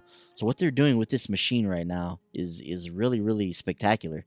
We saw the Naughty Dog also announce some of the actors that are going to be involved in this. So Victoria Grace is the voice of Yara, which is the woman we saw in the trailer. Ian Alexander voices Lev. Emily Swallow makes a guest appearance to voice Emily, the girl we saw in the trailer. And then Laura Bailey character, we don't know their name yet, so there's lots of theories and things floating around on the internet, so all will be revealed in due time there. But yeah, I was really I was really just impacted by this trailer, and like you said, it's very it's very visceral, it's very in your face, and this is what things like The Last of Us do really well, and what things like The Walking Dead do really well. It's like the clickers and the zombies, like they aren't really the villains in these games or in these universes. They're just merely like the victims of the setting. They're the victims of the environment. The real villains are the humans in here, and like you said, just the despicable people that inhabit these worlds. That makes this game really, really something else. So, storytelling looks to be alive and well in The Last of Us. So, yeah, I mean, absolutely cannot wait for this game. Probably a 2019 title, maybe even later. Who knows? Now, Franklin, I know the Last of Us did not resonate with you like it did with myself or with Brent. What'd you think of the trailer though? What would you like to see out of The Last of Us 2 to I don't know, get you more excited about it or whatnot? So the thing is, like, I don't even know what it is about The Last of Us. I don't know if it's because I didn't play it until this year. I think a lot of the thing that worked for it when it came out was just the time and place it came out. And not only that, but that game is a technical masterpiece for what it accomplished on the PlayStation 3 hardware. So there were a lot of technical things with that game, and I think just like the story and its time, maybe I just played it too late and I didn't appreciate it as much as a lot of other people had. But I don't know. It's one of those games. It's weird because if you're one of those people like me who didn't like it, like it's just weird. I don't know how else to describe it. But anyways, As far as like this one goes, like I like Brent, like when I had finished The Last of Us, I immediately thought to myself, okay, this does not need a sequel. Now, mind you, when I played The Last of Us, the sequel had already been announced, so obviously getting to the end of the game, I kind of had an idea of what happened. But I still don't know, honestly. Obviously we see like a new cast of characters. There's, like you mentioned, there's some really interesting theories online as to who some of these characters are. So I don't know. I mean, I want to give the game a chance. I do, because Naughty Dog wouldn't necessarily be one of my favorite developers, even though I think Uncharted is one of my favorite franchises of all time. It's also their only franchise they've ever done that I've really loved. I've just kind of thought their other stuff has been mediocre. But I'm sorry, I know it probably pisses people off, but I don't know. I feel like I have to be missing something. You know what I mean? Like there's just certain games that just the fan base around them and this universal praise. Like if you don't like it, it feels like you're missing something. You know what I mean? So that's kind of where I'm at with this game. I have an expectation for it. I don't want to get into, because I know, Bender, you haven't finished the game yet, so I don't want to kind of touch on any spoilery things, but I do have an expectation for Joel and Ellie's story at some point in this game has to reach a certain climax in my head. But I don't know. I'm curious, to say the least, but like this isn't a game like I'm excited about. I don't, you know what I mean? Like it's one of those things I want to play mostly out of curiosity, just to see what the hype about it is. I just for whatever reason, I don't feel excited about it. It's weird. Yeah, and that's the thing. Like, it's certain games will resonate with people, some don't. I think the thing about The Last of Us, I'll explain why I thought it resonated so well with me, is because shortly before The Last of Us came out, I'd had Ethan, and I'd had a kid, and for a while there, you learn to just do things differently when you have a kid. You understand that your job as an adult is to protect them, and obviously with the opening of The Last of Us, that kind of resonated with me. That kind of hit me, and I kind of understood Joel's motivation. And as the story went on, I could see why Joel was acting the way he was. I could see why Joel was making the decisions he was making. I could understand why he was apprehensive about some things, and that kind of stuff, that kind of conflict. I was like, okay, I get that. And I think that's why I kind of got invested into it. I got invested into the relationship between Joel and Ellie. And and I'm not saying you have to have kids to like understand this game. Obviously that's not the case, but in the grand scheme of things, there's just always going to be certain things or certain games that are going to be universally praised and claimed and whatnot, and in my opinion I think it's deservedly so. But at the same time, it's not going to resonate with everybody. So I guess my question to you is, what were some of the strengths of The Last of Us in your mind? And what would you like to see Naughty Dog kind of focus on to make that, hopefully make it a little bit more appealing this time around? Like obviously the voice acting stood out to me the most. Troy Baker and I forget her name, Ashley Johnson. Yeah. So I thought the dynamic between them was great. There were a couple of moments throughout the story though that were kind of like something had happened with them, but then the next scene it seemed like everything was totally fine. But that thing that happened was a big rift. You know what I mean? Like, right. So I think it's just, with me, it's always been kind of the writing with it. So I'm kind of hoping maybe this time around the story will be a little more cohesive in certain aspects. But the thing I really loved about the first game is just the different areas and the way that the story was told. Even though it didn't really resonate with me at all, but just like, you're kind of going, like, as you're playing through the game, you're going through like these different time periods throughout the year, right? So like each act is taking place, in a certain, time of the year. And, you kind of see a little bit of time has passed, and, like you kind of in that regard was how the characters you were seeing them mature. So like that kind of stuff I really did enjoy. So I think, like at their core, I think they could do a really great job with that this time around too. Especially bringing back Ellie and Joel, and obviously the amount of things they went through in that first game. I think that's kind of shaped them more so as like the adults that they obviously are in this world. And like you mentioned, there's some really shitty people in the world of this game.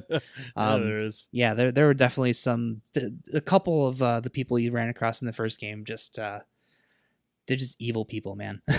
David. Yeah. Ugh, David. Jeez. So, but yeah, I don't know. Otherwise, the big turnoff for me too, I felt was like the actual gameplay mechanics. I like the idea of it. I just felt like the game itself was too long for the kind of game that it was. I like the whole scavenging thing. Like, I think that's a great gameplay mechanic, but stretching that out over 12 hours, like 6 hours, like, can we get this over with already? But right.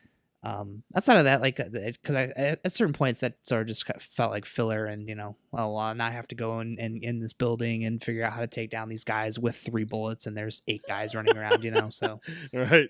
yeah, not good for somebody like me who's very clumsy. So, but yeah, I don't know.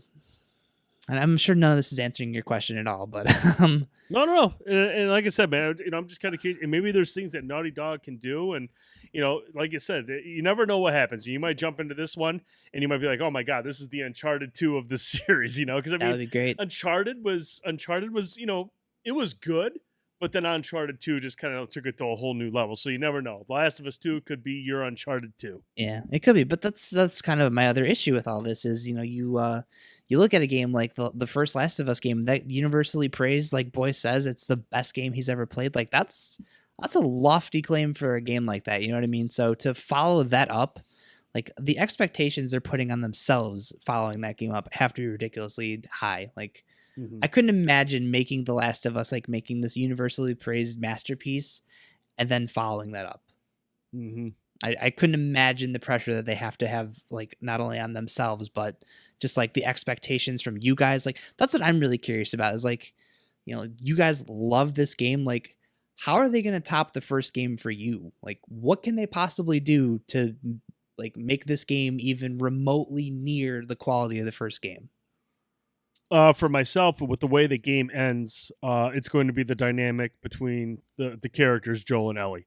How the decisions made towards the end of the game, the things that happen, how this is going to affect their relationship in the sequel is going to be something I'm really curious to see how they explore, and then how they kind of weave in these new characters that we're kind of getting a look at here. So I'm looking for more depth to the characters. I want to see how they explore the decisions that were made in the first game.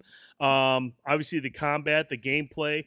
I like the stealthy gameplay. I like making my way through areas full of clickers and whatnot. The crafting, I've never been a big fan of crafting in general. I just don't have the time or the patience for it. I just kind of want to reach into my bag and grab my gun. But I think in a game like The Last of Us, it adds to the tension. I mean, this is a very dangerous world, and the crafting portion, the decisions you have to make on the fly adds to that tension. So I'd like to see them continue to explore that. But for me, it's going to be about the story, how well they handle the story, how well they things transition over from the first game, and where it ends up. The story is going to be critical in this one. Yeah, I mean, for myself to answer your question, Frankie, I don't know. I don't know what they could do to top the first game in my book, because it was such an impactful game when I played it. So for me, I don't even know how to answer that. I'm just hoping I go in there and I get just the same type of Last of Us experience. I can't wait to get back in there with those characters and to experience that world once again and get back into there and I just love those characters in that world. So I'm just hoping that I can get in there and, like Brent said, just have another story that's impactful. And if I don't feel that it's as good as the first one, that's okay. I'll do my best to kind of keep my expectations in check, but no promises on that. I just I don't know what they could do to in my opinion to kind of move the needle forward. Hopefully Naughty Dog put something together with The Last of Us Part 2 that could maybe draw you in. But yeah, we'll just have to kind of see where it goes from here. But yeah, I don't really know how they could top the first one. It's a tall task, man. Yeah.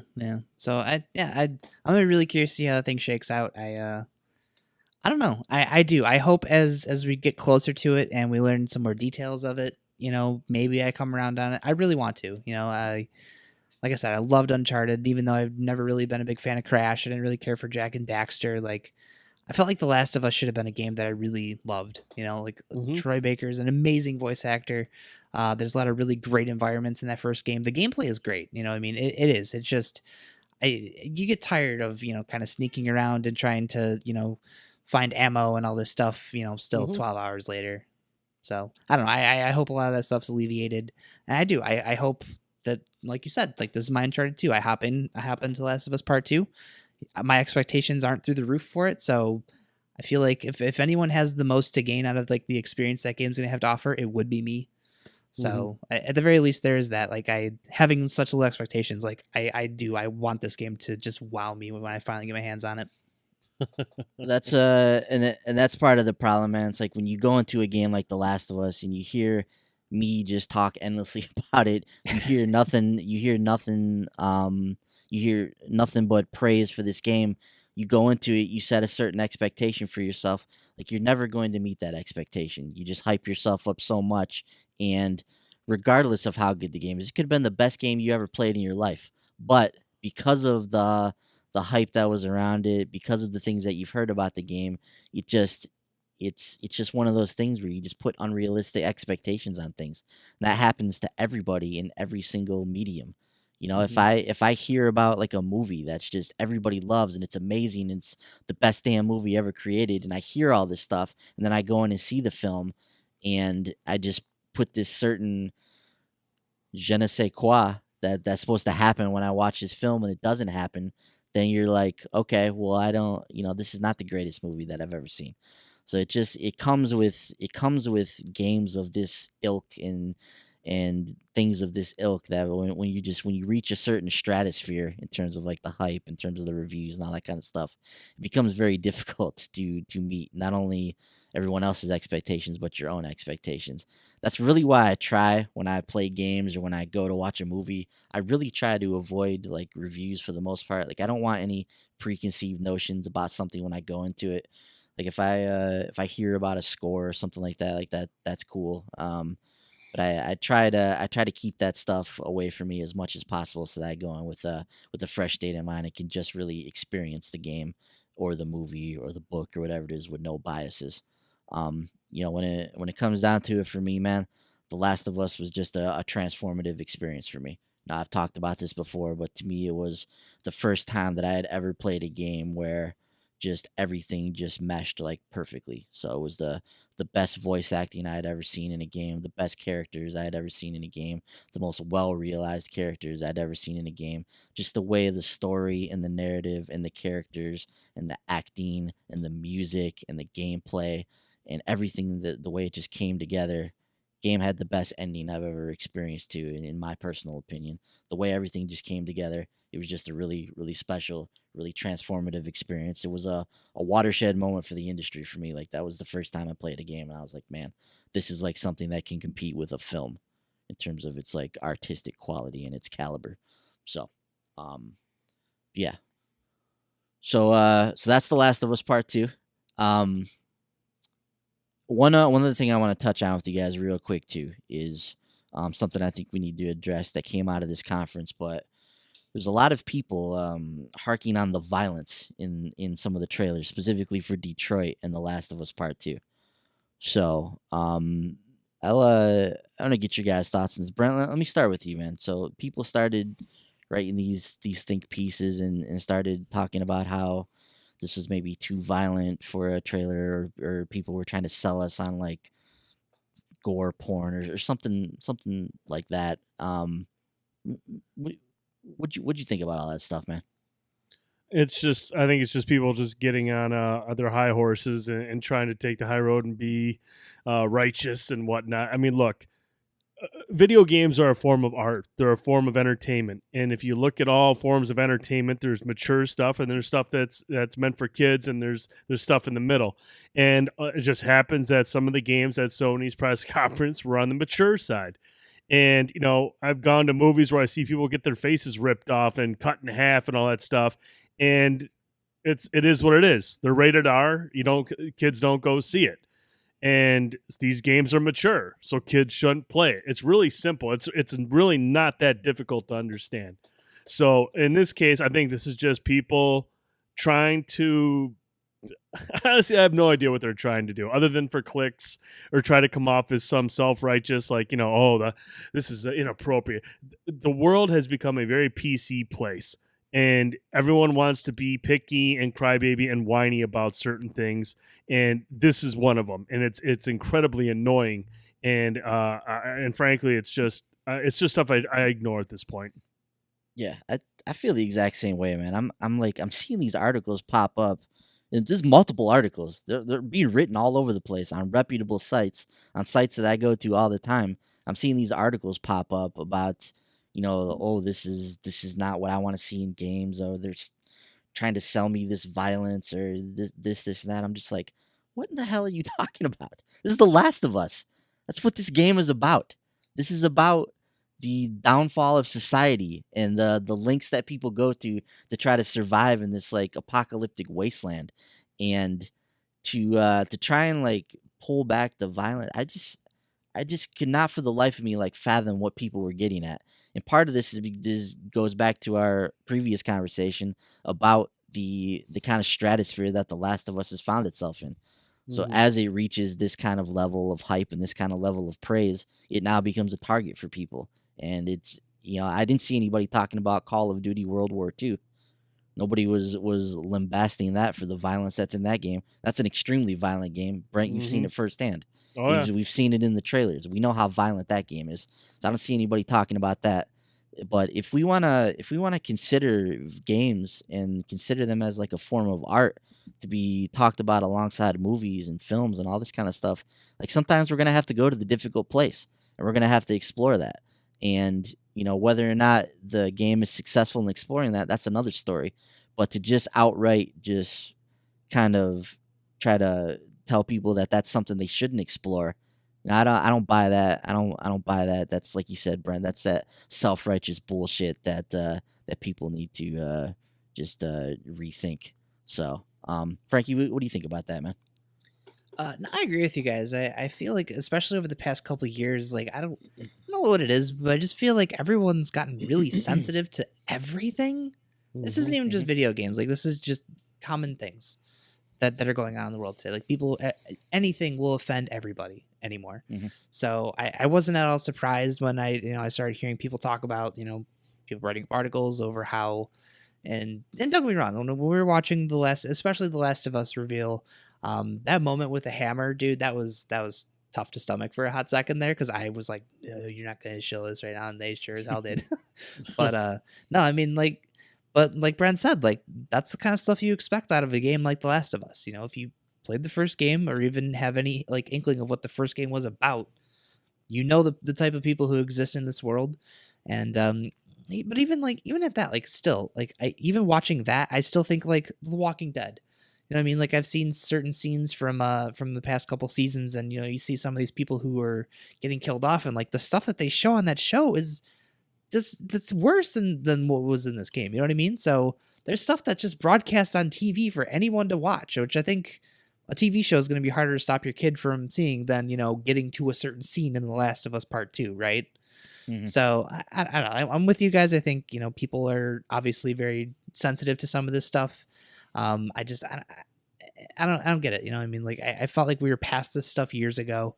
Obviously Grand Theft Auto has kind of been the game that continues to return to that limelight for a lot of the things that you can do in that game that the media picks up on, even broader than just the games media, just like the media in general. So not surprised. It's annoying, but like Brent, I hear about it and I'm just like, of course, and go on with my day. Like I'm not going to go and click and read any of this stuff because grow up.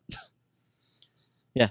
And like you alluded to there, Frankie, there's a lot of stuff happening in the world now, and there are certain things where we do need to be sensitive to what we say and what we do. But this is just not one of those situations to me. This is a game that has a story to tell.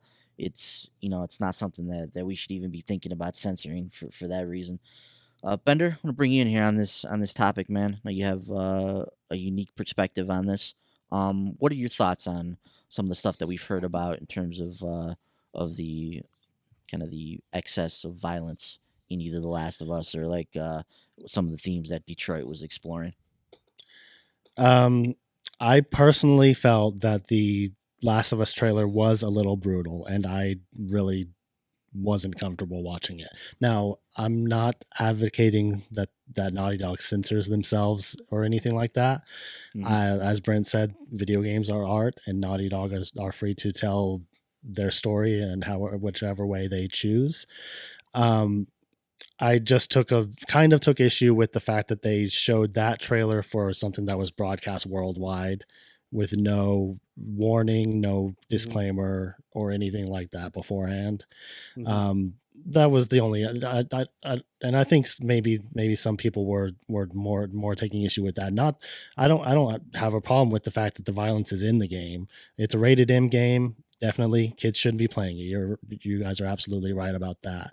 But just for something that's being played to, worldwide audiences with no disclaimer, no warning that you're about to see disturbing images, I certainly wasn't expecting to see that. So as somebody who doesn't typically play excessively violent games, I'm not a big fan of gore or excessive violence in games. It bothered me just to see that because I wasn't expecting it. But like I said, I'm not advocating that they censor them, take it out of the game. I just didn't expect to see it in a trailer. And that I agree with. I mean, because that is that press conference was viewable by just about everybody. I mean, a kid could have easily tuned into that and watched that scene. And that part, I agree with you 100%, dude. That's probably something Sony could have either put an age gate on that particular video, put a disclaimer up saying, "Hey, look, this is going to be nasty up here," or just maybe cut around that scene or something along those lines. But for just because of the setting that it was shown. But right. yeah, I agree. Yeah, I agree though. Naughty Dog shouldn't have to censor any of that out of the game itself. Exactly. Yeah. Yeah. They and just to talk about this for a minute, they do have, before you can watch that video, they have a disclaimer that like you're gonna see adult content before you can start watching the stream. But I do think that prior to the Last of Us trailer, maybe they could have put something else up for everybody watching, and maybe like this is gonna be really bad. Yeah, like yeah. like I realized. Yeah. Sorry. I realized they had a separate, like a thing at the beginning said, these are rated E to M, blah, blah, blah. Well, yeah, I do think they should have put a separate disclaimer at the beginning of that particular trailer just to say, and I mean, if you're watching on Twitch or something, there's no age gate. You can just tune into Twitch stream. There's nothing stopping you from doing that. At least it didn't make me put in my birthday or anything when I tuned in. It didn't even make me put in my birthday. It just came up with a thing that's like, whatever it says, this video has mature content. Click here to start watching or whatever. And it was just as simple as that. You don't even have to put an age in. So yeah, I think that's probably a better compromise for that then, is to try and put something up like prior to the Last of Us trailer that like, hey, this is going to be very, very graphics, disturbing images, viewer discretion advised, or something along those lines. So yeah. So with that, that's the end of the Paris Games Week media showcase, man. So a lot of stuff to talk about in there, a lot of stuff going on. Overall, I just thought it painted a picture of of a Sony that's got a lot of stuff in the pipeline for the PlayStation 4. So it was interesting too that they put this conference out when they did, just prior to the launch of Microsoft's new system, almost as if to remind everyone, like, hey, we still have a bunch of cool software in the pipeline. Like, we've got a lot of stuff on the docket for the next few years. So just keep that in mind. I feel like that was the basis the last time they did a Paris show was when Halo 5 launched. Yeah. I mean, it makes sense. If they have this time slot at Paris Games Week and they can do something like this prior to one of their rivals like launching something big, then I think it makes sense to kind of steal the limelight for a little bit. But yeah, I thought it was a strong show though. Lots of good software in the pipeline. Yep, I agree. I thought it was a good show. Very, very excited for the content that Sony will be kicking out over the next year or two. So really, really excited. A good variety of games. A lot of stuff to look forward to, and the VR stuff was especially cool to see. Yeah, I agree. I was actually kind of surprised that like the amount of VR stuff that we saw. Like there was an overwhelming amount of VR content in this conference. It's good to see. It's really good to see. Yeah, they gave it 2 segments in both the pre-show and at the main show as well. So yeah, they seem to be committed, at least for the time being, to virtual reality. Yeah, I was just sad that they started both of those conferences off with the showstoppers. But that's going to do it for this week's show. There was a lot to talk about. Paris Games Week was a big week. Lots of good games that we saw. And it's just one of the highlights of what has been a very exciting fall. I mean, we've had some big releases. We had Paris Games Week. We've got the Xbox One X coming out this week. Again, looking forward to jumping into that, giving you guys and girls a look-see at the system, kind of a tour of the system, and then we'll check out some gameplay this week. But gentlemen, where can we find you gaming and tweeting? Franklin. You can find me on Xbox Live, PlayStation Network, Nintendo Network, Twitter at Viper Strike, and some point this week, not sure which, not yet, but we'll be firing up Need for Speed Payback. I just saw someone on Twitter. There's a copyright claim for music, so I got to make sure I turn off the in-game music before the stream. So hopefully, I'm reminded to do that. I'll remind you, buddy. Perfect. Ben. As always, Brent, I'll be not tweeting at Piccolo930. It's my PSN ID. It's where you can find me on the Switch as well. We'll be on YouTube at Short Pause Gaming on the Tuesday night Indie Spotlight, 10 p.m. Eastern. And barring any changes, sounds like we'll be firing up Hitman, the newly independent Hitman. That's fantastic. Bender? Yeah, you can follow me on Twitter at Bender_guitar.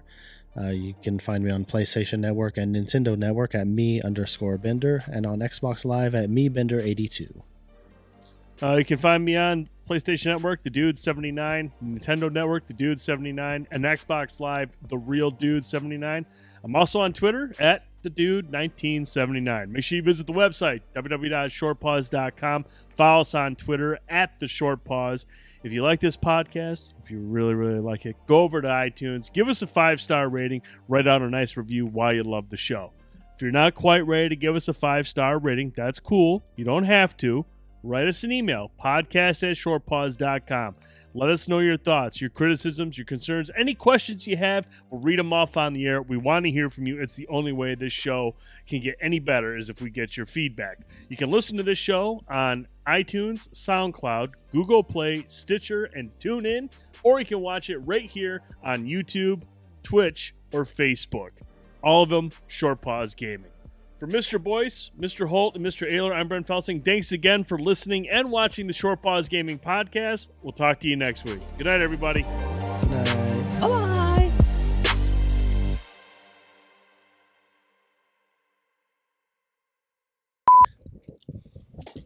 When you guys eat peanuts, do you ever eat the shell or no? No. No. What the f*** are you? You just toss. Sometimes I'll do that, but I don't eat the shell. I crack it open and spit it out. Why would you eat the shell? Why? Try it. You'll know Dude, why. That's No, when you're not. a confirmed fat ass right there. I'm too lazy to crack the shell. When you eat the shell, it's all over for you, dude. I don't care how much pop you guys, give up. you guys, when you have cupcakes, do you eat the wrapper too? I do. I just shove the whole thing in my mouth.